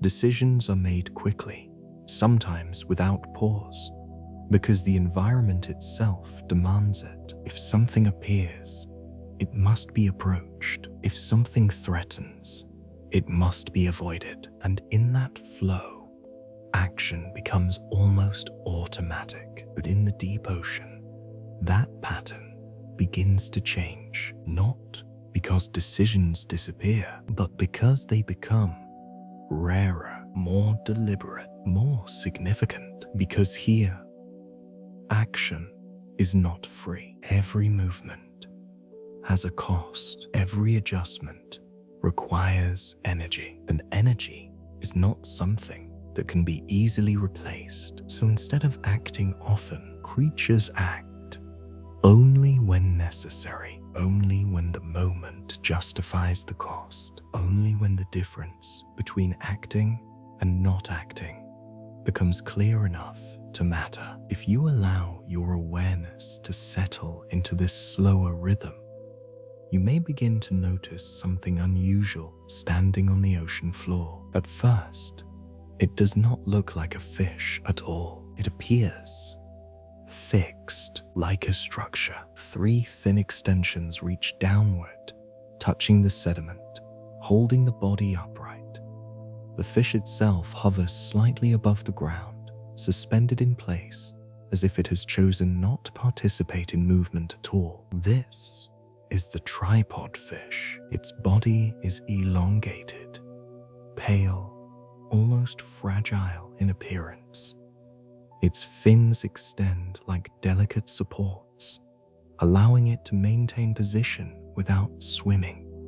It does not drift. It does not wander. It remains exactly where it is, facing into the current, waiting, but not in the way we usually understand waiting. It is not anticipating something specific. It is not searching for opportunity. It is simply positioned. And in that position, something important happens. The ocean moves, the current flows, and with it, small particles drift, tiny organisms, fragments of organic matter, subtle signals carried through the water. The tripod fish does not go to them, they come to it. This is where the nature of decision begins to change, because if opportunity is brought to you, there is no need to act prematurely. There is no need to search, only the need to recognize when to move. The fish remains still, its body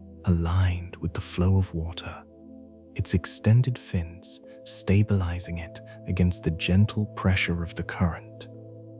Its sensory structures, subtle, almost invisible, register what passes by, but it does not react to everything. A small particle drifts past, no response. Another passes slightly closer, still nothing, because reacting to everything would defeat the purpose of stillness. It would turn presence into movement, and movement into cost. So instead, it filters, not actively, not consciously, in the way we understand, but through a kind of quiet selection. Only when something meets a certain threshold, does action become possible? Time passes, or perhaps it does not, because in this environment, time does not mark the decision, only conditions do. The current shifts slightly, something larger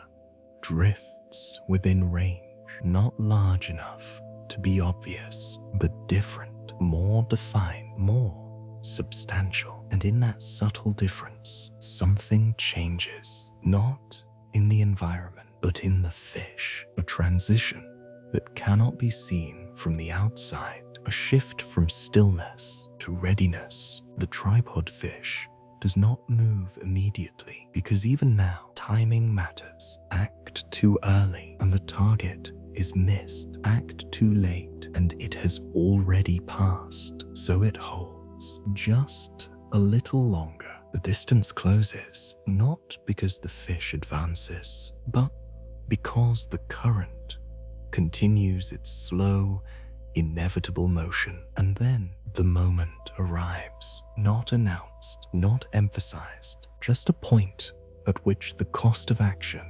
becomes justified. And in that moment, the fish moves, a brief extension of its fins, a controlled adjustment of its body, a motion so small it barely disturbs the water, but precise enough to capture what has come within reach. And then, Isa Wisdua, it stops immediately, returning to the exact position it held before, still stable, as if nothing had happened. This is the decision to act in the deep ocean, not driven by urgency, not triggered by impulse, but defined by alignment. The moment must be right, not approximately, not almost, but precisely, because precision reduces cost. It eliminates excess movement. It ensures that action produces result, and result justifies energy. If you observe long enough,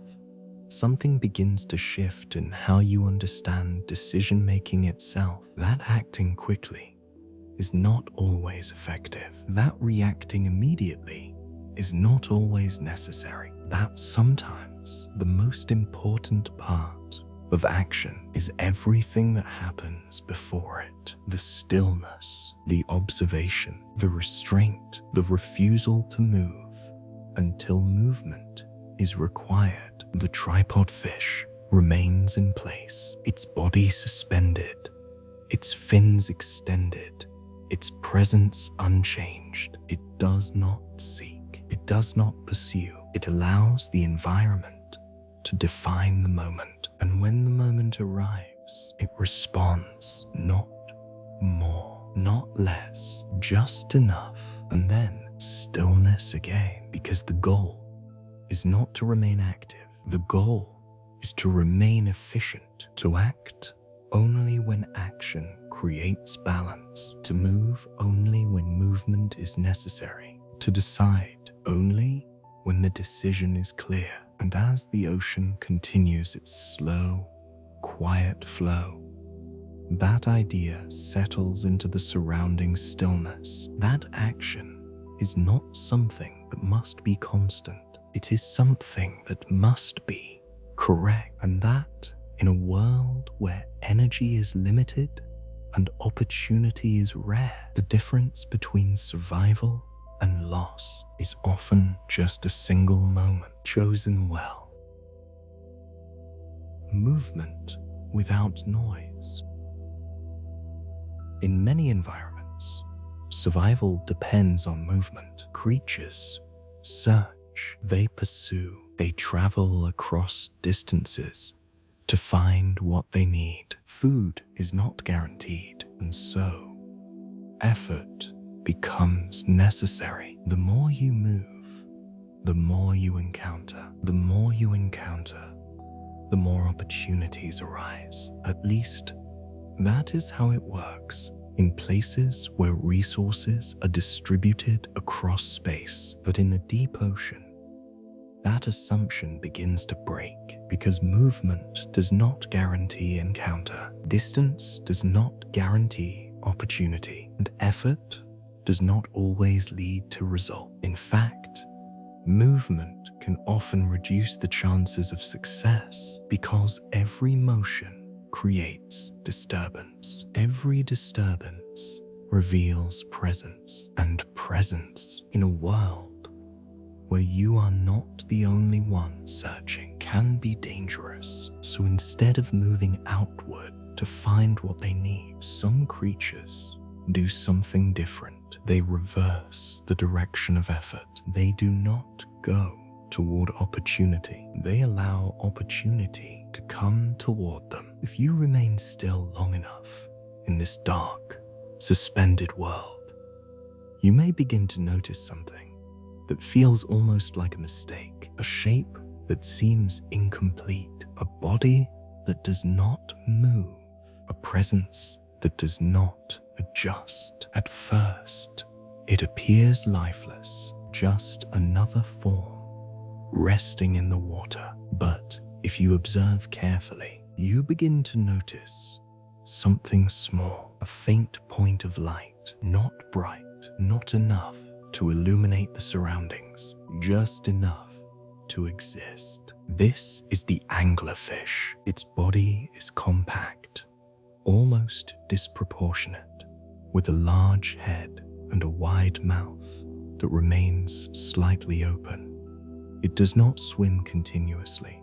It does not drift far. It stays where it is, and extending from its head is a thin structure, a filament ending in a small, glowing lure. This light is not random. It is not decorative. It is precise, because in the deep ocean, light is rare, and anything that produces it becomes a signal. The anglerfish does not move toward prey. It creates a condition that draws prey toward it. The lure shifts slightly in the water, not actively, not aggressively, just enough to mimic something alive, something small, something that might be worth approaching. And somewhere in the darkness, something notices a smaller fish, not fast, not particularly strong, but responsive. It detects the faint glow, registers it as something unusual, something that does not belong to the empty darkness around it.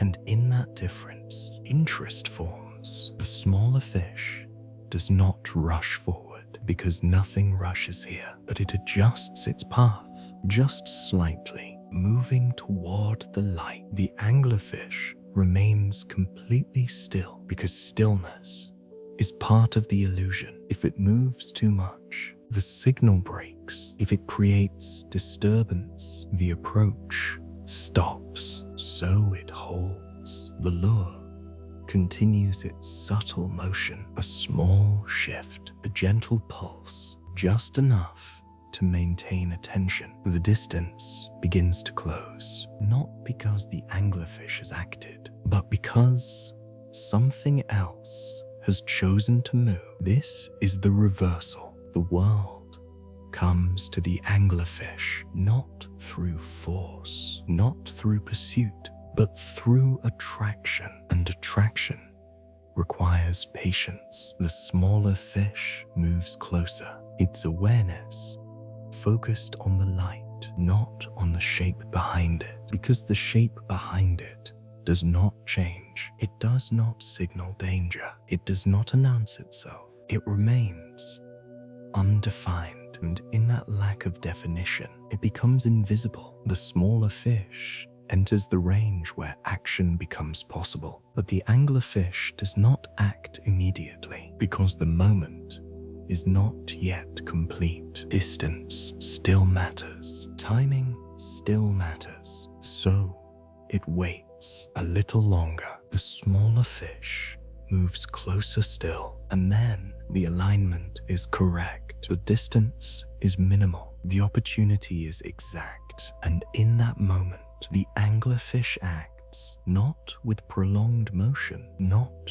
with extended effort, but with a single decisive movement. Its mouth opens wider, faster than the surrounding water can respond, and the distance disappears. Just like that, the interaction ends. The water returns to stillness. The light remains. The anglerfish settles back into its original position as if nothing has changed. This is what it means to let the world come to you, not passively, not without intention, but without unnecessary movement, without wasted effort, without exposing yourself to risk through constant action. The anglerfish does not search widely. It does not travel far. It creates a condition and allows the condition to work. If you observe long enough, something begins to shift in how you understand effort itself. That more movement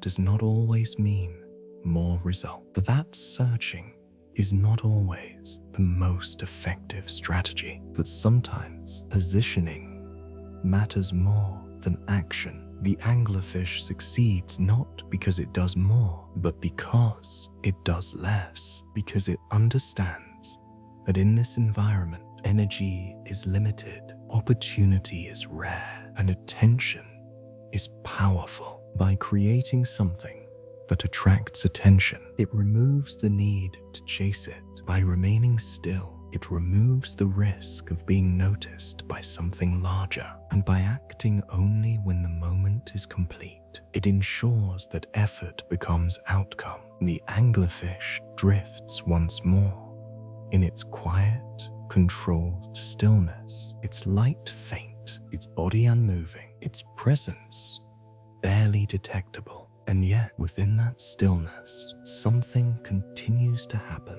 The world moves, the current flows, and somewhere in that darkness, something else will notice the light and begin slowly to move toward it, not knowing that the journey it has chosen has already decided how it will end.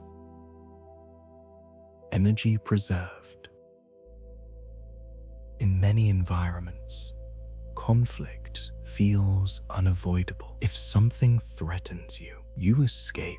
If something challenges you, you resist. If something confronts you, you respond. There is an expectation that survival requires reaction. That danger must be met with movement. That pressure must be answered with force. That presence must be defended. And over time, this becomes instinct. Fight or flee, act or be acted upon. But as you descend into the deeper layers of the ocean, something begins to shift, not because danger disappears, but because the cost of responding becomes too high. Movement consumes energy. Struggle creates visibility. Reaction increases exposure. And in a place where energy is scarce and attention can be fatal, reacting to every threat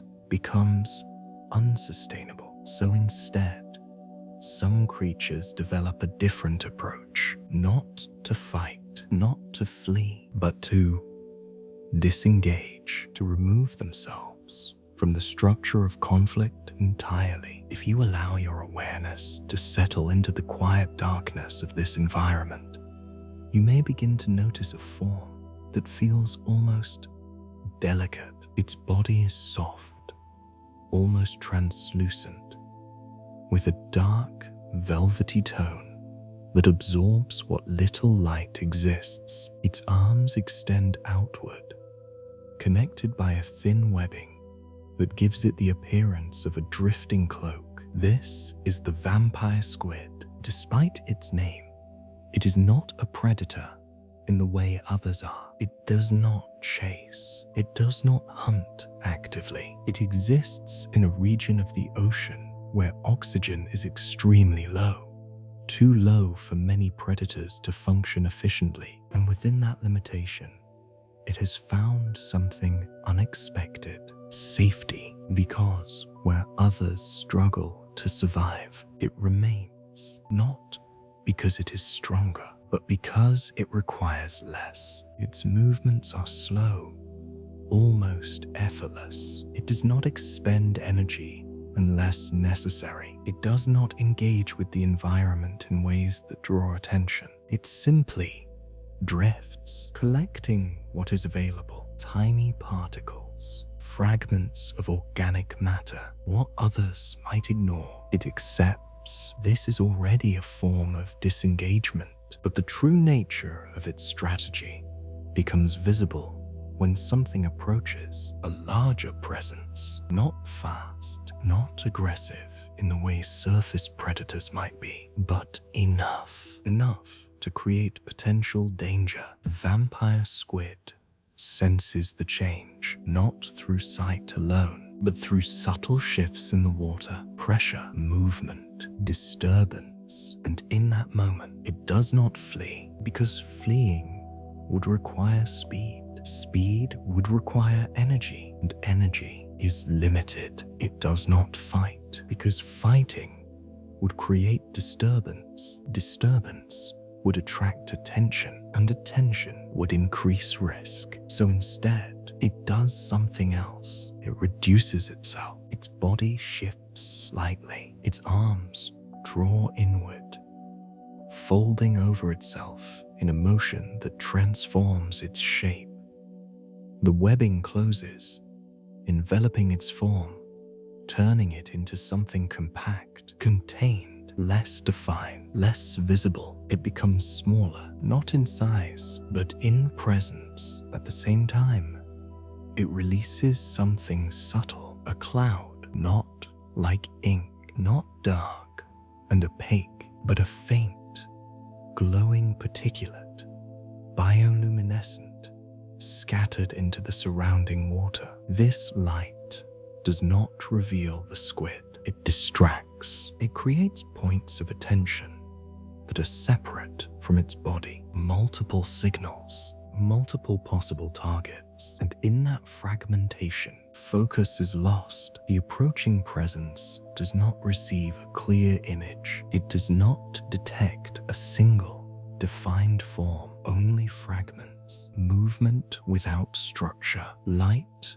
without source. And in that confusion, the moment of conflict dissolves. The predator does not commit, because commitment requires certainty, and certainty is no longer available. So it moves on, not because it has been defeated, but because the interaction never fully formed. The vampire squid remains still enclosed, still reduced, waiting not for victory, but for the absence of danger. And when the environment settles again, it slowly unfolds, returning to its original form, resuming its quiet, drifting existence. This is what it means to choose not to fight, not as a form of weakness, but as a form of efficiency, because not every threat needs to be overcome. Not every encounter needs to be resolved. Sometimes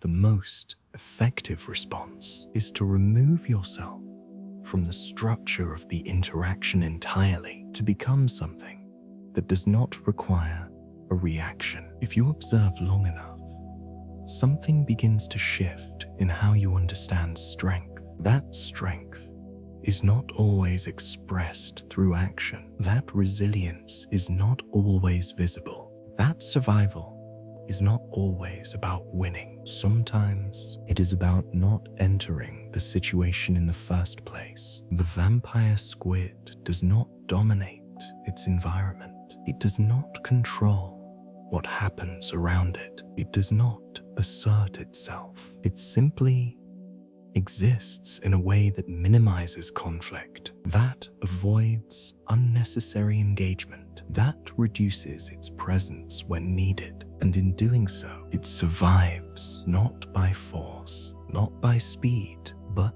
by absence. The ocean returns once more to its quiet stillness. The movement fades, the disturbance disappears, and the vampire squid drifts again through the darkness, unchanged, unchallenged, untouched. And in that quiet continuation, something becomes clear. That survival is not always about what you do. It is often about what you choose not to do. That not every moment requires a response. Not every threat requires resistance. And that in a world where energy is limited and attention can be dangerous, the most effective form of strength may be the ability to simply step out of the conflict entirely. Back to silence. In many environments, action can be repeated. If one attempt fails, another can follow. If one opportunity is missed, another will appear. If a decision leads to loss, it can be corrected over time. There is room for adjustment, room for error, room to try again. And because of that, decisions can be made with a certain flexibility, not carelessly, but with the understanding that failure is not always final. But in the deep ocean, that flexibility begins to disappear, not because mistakes are impossible, but because they are expensive. Every movement consumes energy. Every action creates exposure. Every decision carries weight that cannot be easily undone. And when energy is limited and opportunity is rare, a single action can define what happens next, not just for a moment, but for a long time. If you allow your awareness to move slowly through this quiet, suspended darkness, you may begin to notice a shape that feels almost disproportionate. Its body is long and thin, trailing behind it like a faint line in the water. But at the front, there is something different. A large mouth, far larger than expected. Its jaws extend wide, forming a structure that seems too large for the rest of its body, as if it were designed not for frequent use, but for something specific. This is the gulper eel. It does not swim constantly. It does not search widely. It drifts, its body moving gently with the current, its presence subtle, its form barely distinguishable from the surrounding darkness. It is not built for repeated pursuit, not for chasing, not for multiple attempts. It is built for one moment, a moment that must be chosen carefully, because once it acts, the cost begins immediately. The gulper eel cannot sustain rapid movement for long. Its body is not designed for endurance.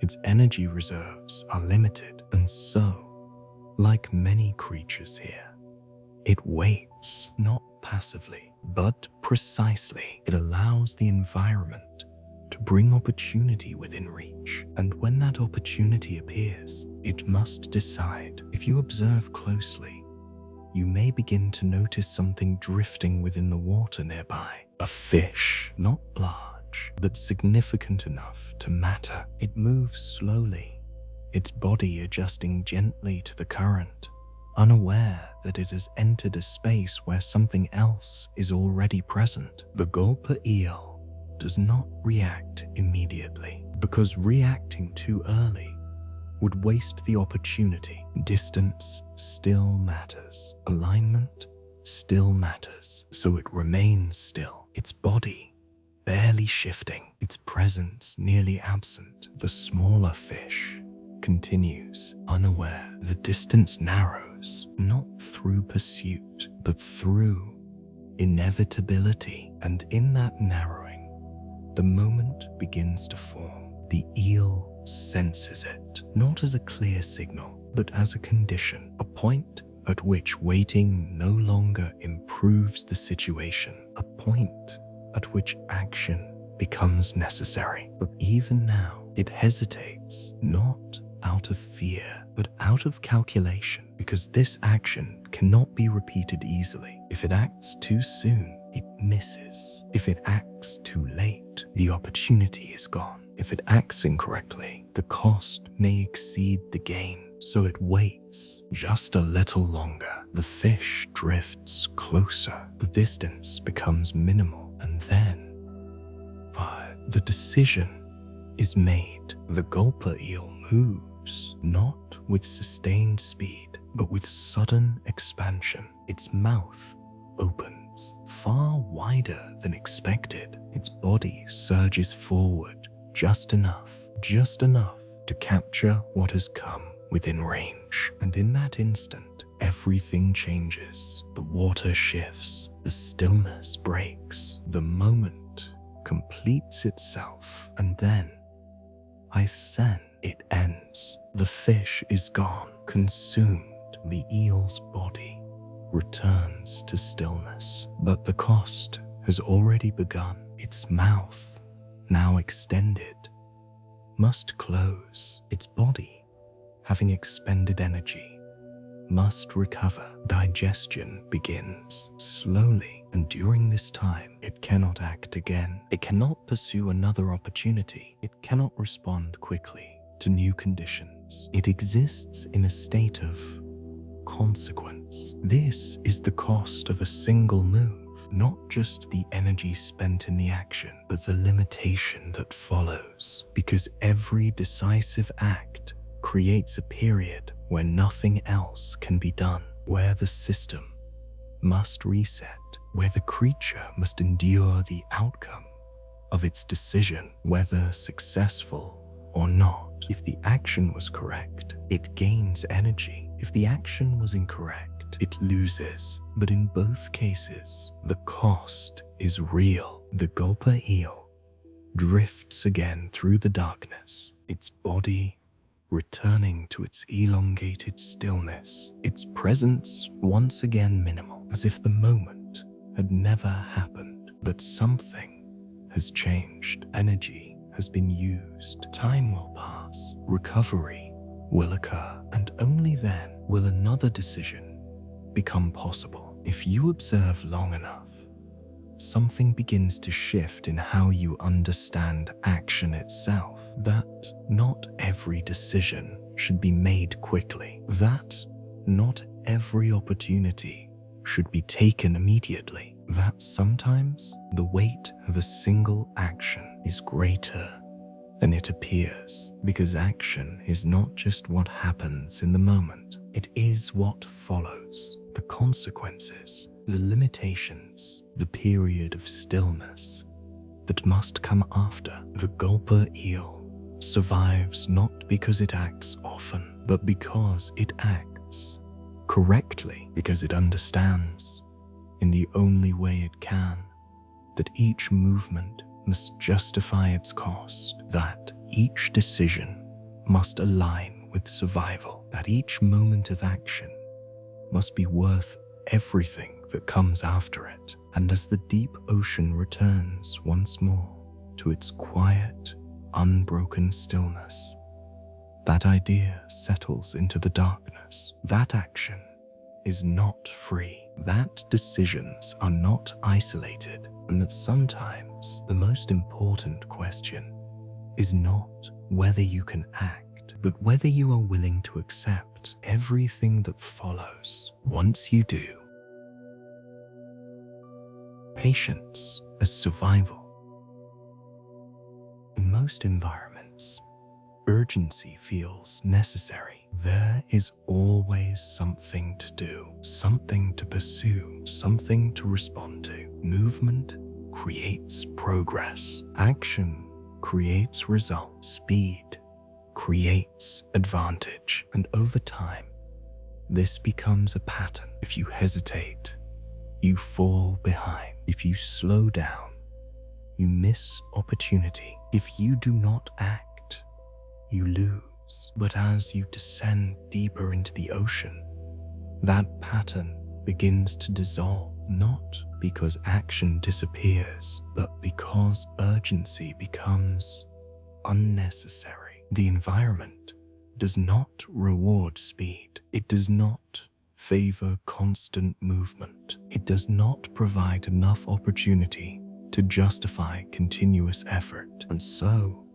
something changes, not in the creatures themselves, but in the rhythm of how they exist. They do not rush, they do not pursue constantly, they do not move unless movement is required. They exist without urgency. If you allow your awareness to settle fully into this slower, quieter rhythm, you may begin to notice something that feels almost out of place. Not because it is aggressive, not because it is fast, but because it is long, a shape that extends through the water like a ribbon. Its body moves in slow, undulating waves, not pushing against the environment, but moving with it.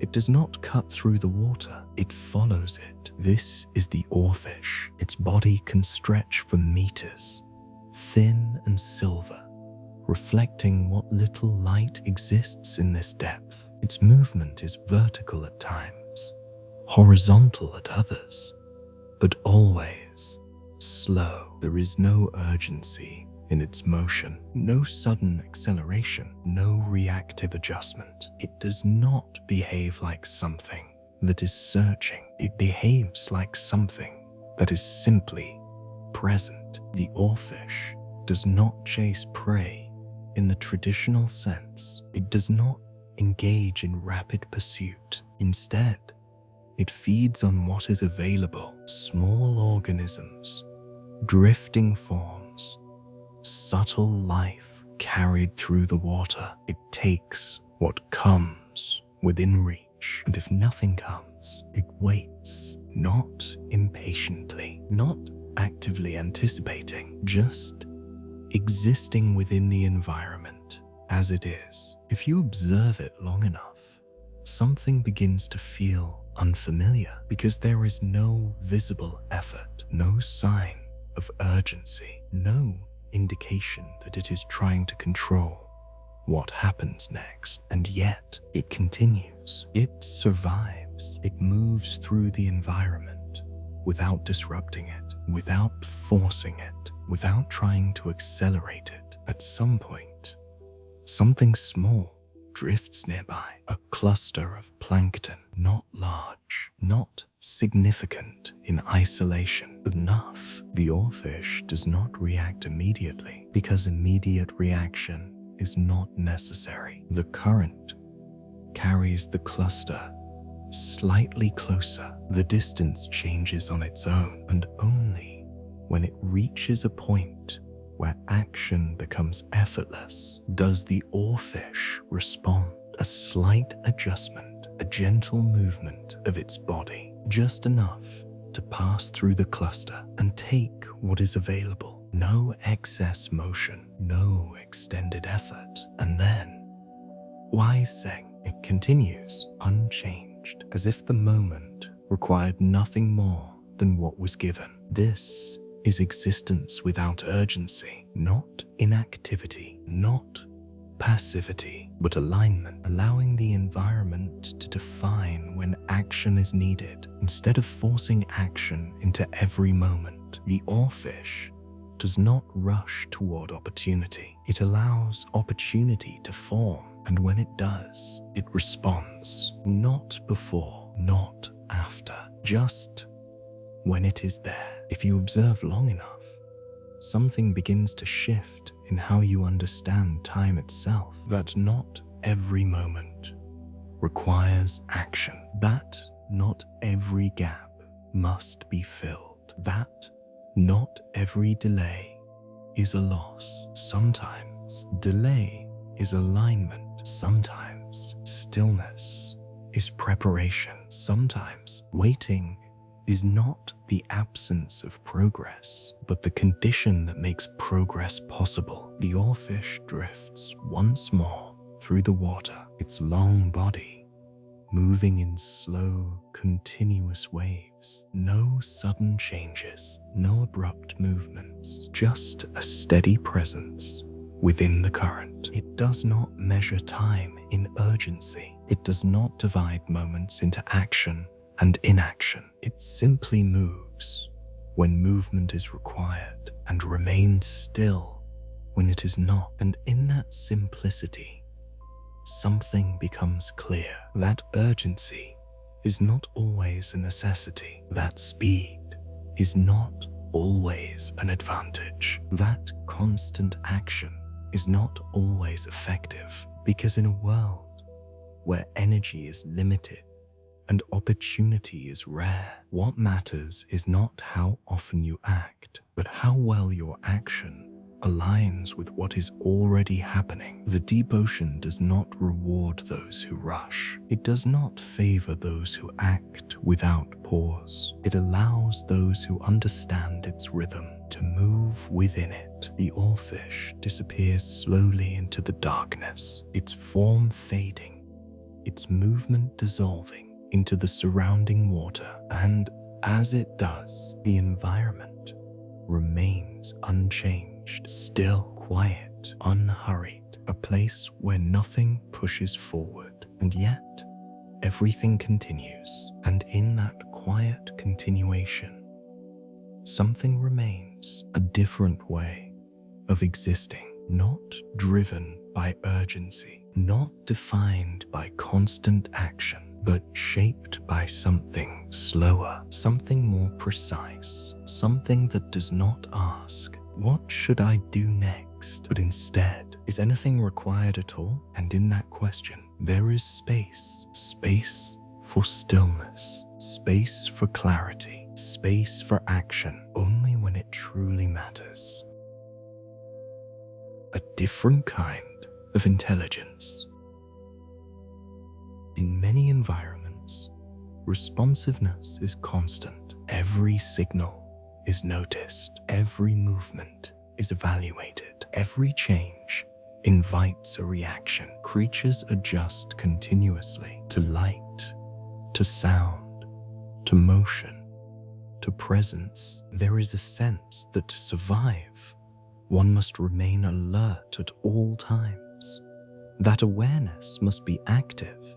That response must be immediate. And over time, this creates a pattern. React quickly, react often, react to everything. But as you descend into the deeper layers of the ocean, something begins to shift, not because signals disappear, but because reacting to all of them becomes inefficient. Too many signals, too little energy, too much uncertainty. And so, instead of responding constantly, some creatures develop a different approach. They respond selectively, only when the signal matters, only when the cost of not responding becomes greater than the cost of action. If you allow your awareness to settle once more into the quiet darkness, you may begin to notice something drifting through the water. At first,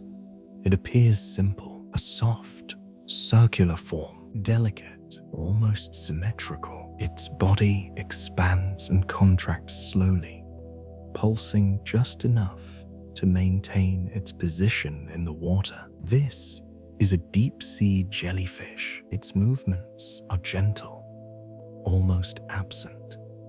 It does not travel far. It does not seek actively. It exists, drifting within the current, allowing the environment to carry it. There is no urgency, no visible reaction to the countless small particles and subtle disturbances that pass by, because most of them do not matter. The jellyfish does not respond to everything. It cannot, because responding requires energy, and energy must be preserved. So instead, it filters, not consciously, not with intention, but through structure, through design. Only certain signals trigger response. Only certain conditions create change. If something small brushes against its outer edges, a particle, a fragment, something insignificant, there is no reaction. The jellyfish continues its slow, rhythmic pulse, because reacting would cost more than it gives. If something slightly larger passes nearby, a faint disturbance in the water. Still, nothing, because not every presence requires acknowledgement, and in that restraint, energy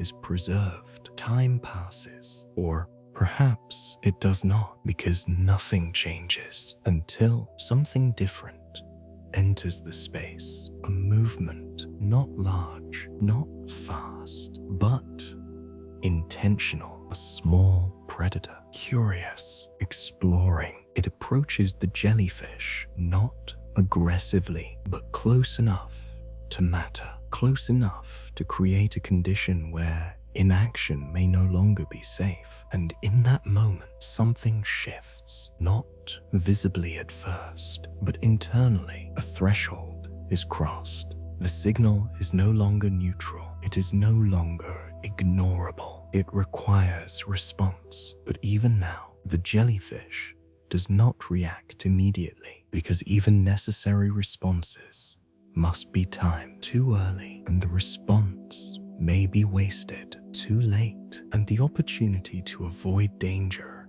is gone. So it waits just a fraction longer. The predator moves closer, and then orth, ith, orth, ith. The condition becomes clear. The threshold is complete, and in that moment, the jellyfish responds. Its body changes, not in size, but in expression. A sudden pulse, a shift in rhythm, and then light, a ring of bioluminescence, expands outward from its body. A soft, circular wave of glowing signals moving through the surrounding darkness. This is not random. It is not continuous. It is precise. A signal designed not to attack, but to redirect. The light expands, the pattern shifts, and the environment changes. The predator pauses, not because it understands, but because something unexpected has occurred. The signal disrupts its focus. It creates uncertainty, and in that uncertainty, the interaction breaks. The predator does not commit, because commitment requires clarity, and clarity has been removed. So it moves away, not defeated, not harmed, but redirected. The jellyfish does not pursue. It does not follow. It returns immediately to stillness. Its pulsing slows. Its light disappears, as if nothing had happened. This is responding only when necessary, not constant awareness, not continuous reaction, but selective engagement. The jellyfish does not waste energy on every signal. It does not respond to every change. It waits until the moment requires it. And when it does, it responds fully, completely, just enough to resolve the situation. And then it stops. If you observe long enough, something begins to shift in how you understand reaction itself. That reacting to everything is not strength, it is cost. That constant response does not create control, it creates exposure. That awareness is not about noticing everything, but about knowing what matters. The deep sea jellyfish drifts once more through the darkness, its body soft, its movement slow, its presence almost invisible. It does not prepare for every possibility. It does not anticipate every outcome. It simply remains until something changes. And when it does, it responds. Not more, not less, just enough. And then stillness again, because the goal is not to remain reactive. The goal is to remain efficient, to preserve energy, to avoid unnecessary engagement, to act only when action is required. And as the ocean returns once more to its quiet, unbroken rhythm, that idea settles into the surrounding stillness, that not every signal deserves a response. Not every presence requires action, and that sometimes the most effective way to survive is not to react to everything you notice, but to notice carefully and respond only when it truly matters. The world that moves slowly. In many environments, identity feels singular. A creature is one body, one form, one system that moves, reacts, and survives as a unified whole. There is a clear boundary. What is inside belongs to the organism. What is outside does not. And because of that, identity becomes simple. You are one thing, defined, contained.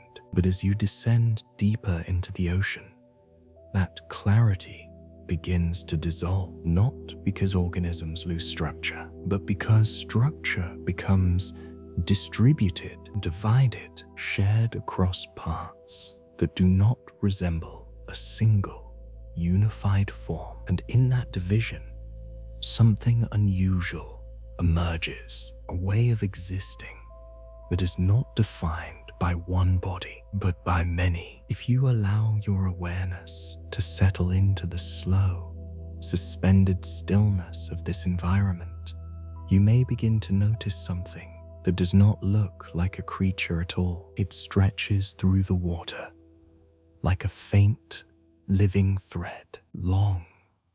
The rock almost endless. Its structure is difficult to grasp in a single glance. Because it is not contained, it extends beyond what can be easily seen. This is a siphon of four. At first, it appears fragile, a delicate chain of small, repeating forms connected together, each segment moving slightly, but never independently. It does not behave like a single organism, and yet it is, but not in the way you expect. Because the siphonophore is not one creature, it is many. Each part is specialized. One part captures food, another digests, another provides movement, another reproduces. No single part can survive on its own. No single part defines the whole. And yet, together, they function as one. This is where identity begins to shift, because there is no single center, no single controlling unit, only a system, a coordination of parts that creates something larger than any individual component. If you observe closely, you may notice small movements along its length, subtle contractions, gentle adjustments, not synchronized in the way a single body might move, but coordinated enough to maintain form, to maintain direction, to maintain presence. It does not chase, it does not pursue like many creatures here.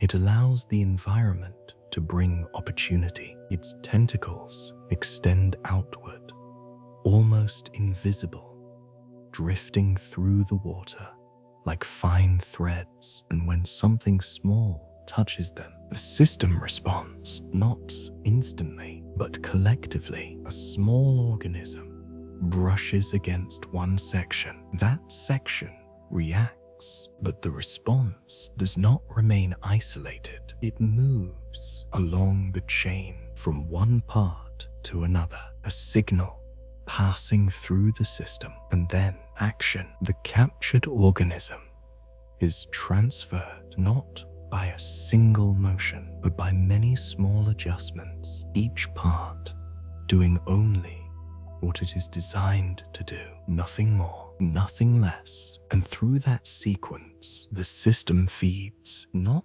through strength, not through speed, but through coordination, through division of function, through the absence of a single point of control. If you observe long enough, something begins to feel unfamiliar, because there is no central decision, no visible moment where the creature chooses what to do. Instead, there is process. Each part responding according to its role, each action emerging from structure rather than intention, and in that process, something stable forms. The siphonophore continues to drift, its length extending through the darkness, its presence difficult to define in full. It is not fast, it is not aggressive, but it is persistent because it does not rely on a single system. It does not depend on one point of failure. If one part is damaged, the rest continues. If one section fails, the system remains, not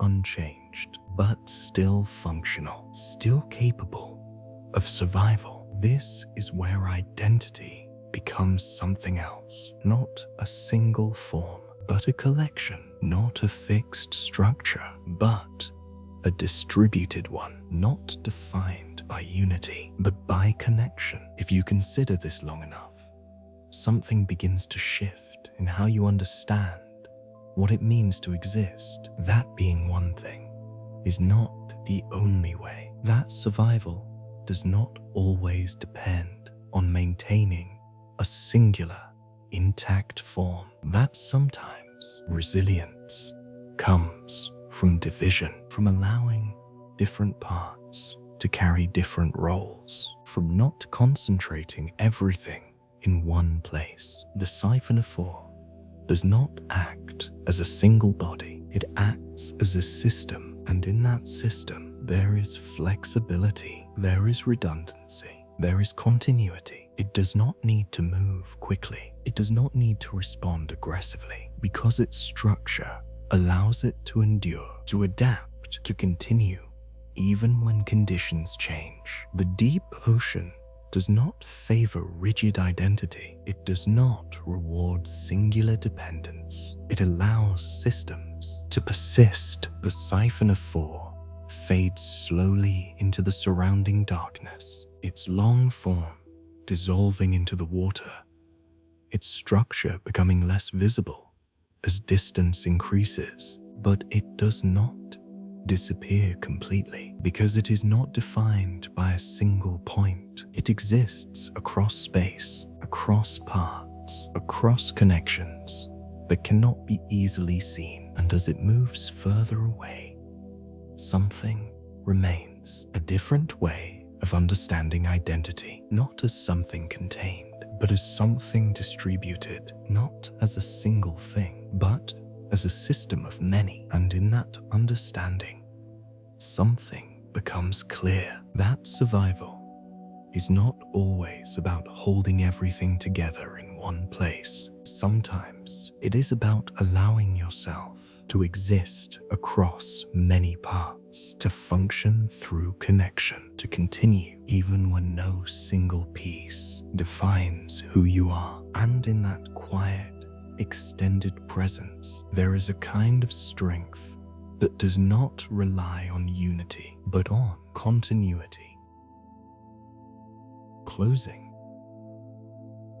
In most environments, hunting is defined by speed. The predator moves quickly. The moment is brief. The outcome is decided in seconds. There is urgency because hesitation creates loss. Delay creates distance, and distance removes opportunity. So the hunt becomes a burst of action, a short window where everything must happen at once. But as you descend into the deeper layers of the ocean, that idea begins to change, not because hunting disappears, but because speed is no longer reliable. The environment does not support it. There is too little energy to sustain it, too much uncertainty to depend on it, too much darkness to make it effective. And so, something else takes its place, a different kind of hunt, one that does not rush, one that does not depend on sudden action, one that unfolds over time. If you allow your awareness to settle into the final stillness of this deep, quiet world, you may begin to notice something moving very slowly through the water. At first, it is almost impossible to distinguish, not because it is hidden, but because it does not stand out. Its movement is minimal, its presence subtle. It does not create disturbance. It does not signal urgency. It simply moves. This is a deep-sea sleeper shark. Its body is large, but its motion is slow, not weak, but controlled. It does not chase. It does not surge forward in bursts of speed. It moves steadily, continuously, as if time does not matter. And in a way, it does not, because this kind of hunt is not measured in moments. It is measured in duration. The sleeper shark does not rely on finding prey quickly. It relies on remaining present long enough for opportunity to appear. It moves through the water with a consistency that does not change, not faster when something is near, not slower when nothing is found, just constant. And in that constancy, something important happens. It becomes part of the environment, not separate from it, not noticeable within it. Just another slow movement in a place where everything moves slowly. If something smaller drifts nearby, it does not react immediately, because reaction would create disturbance. Disturbance would reveal intent, and intent can be avoided. So it continues, unchanged. The smaller creature does not detect a shift because there is no shift. The shark does not accelerate. It does not turn sharply. It does not announce the beginning of a hunt, because for it, the hunt has already begun. Not in this moment, but long before it. The smaller creature remains within range, not because it has been pursued, but because the shark has maintained position long enough for the distance to close naturally. And in that closing, something subtle occurs. The difference between predator and prey becomes minimal, not in identity, but in movement. They move at similar speeds, in similar directions, within the same current. And because of that, the predator is not recognized as separate, not as threat, not as something that must be avoided, just another presence. This is where the hunt changes. It is no longer about chasing. It is about becoming indistinguishable. The sleeper shark continues, slow, unchanging. The smaller creature drifts closer, not because it has chosen to approach, but because nothing has suggested that it should not. And then, why the of minds Tomcud at a moment that does not feel different from any other. The distance is gone. There is no visible transition, no clear signal that action has begun. Only a subtle shift, a small adjustment, and then contact. The moment is brief, but not because it was fast, because everything before it was slow, deliberate, extended across time. The hunt did not happen in a second. It happened across minutes, hours, perhaps longer. And the final moment was simply the result. The sleeper shark does not continue moving aggressively. It does not chase again. It returns immediately to its steady motion, as if the event was not separate from the rest of its existence, because it is not. For this kind of predator, hunting is not an action. It is a condition, a way of moving through the environment, a way of existing that eventually leads to outcome without needing to force it. If you observe long enough, something begins to shift in how you understand effort. That not all success comes from intensity, that not all outcomes require urgency, that sometimes what matters is not how quickly you act, but how long you remain aligned with the conditions that allow action to happen. The sleeper shark does not rush, because rushing would break the pattern. It would create separation. It would turn presence into signal, and signal can be avoided. So instead, it remains consistent, unchanging, and in that consistency, something becomes inevitable. The deep ocean does not reward speed. It does not favor constant reaction. It allows those who move within its rhythm to succeed, not often, not dramatically, but reliably. Over time, the sleeper shark disappears slowly into the darkness, its form fading, its movement dissolving into the surrounding water. And as it does, something remains, not a final lesson, not a conclusion, but a quiet understanding that the slow hunt is not about doing less. It is about doing only what is necessary. That survival is not about constant action. It is about correct alignment. That success is not always visible in the moment. It often unfolds across time, and that, in a world where energy is limited, uncertainty is constant, and opportunity is rare, the most effective way to move forward is not to rush toward what you want, but to become something that remains long enough for what you need to come within reach. The ocean settles once more into its quiet, unbroken stillness. No movement, no urgency, no signal that anything has changed. And yet, everything continues, slowly, precisely, exactly as it must.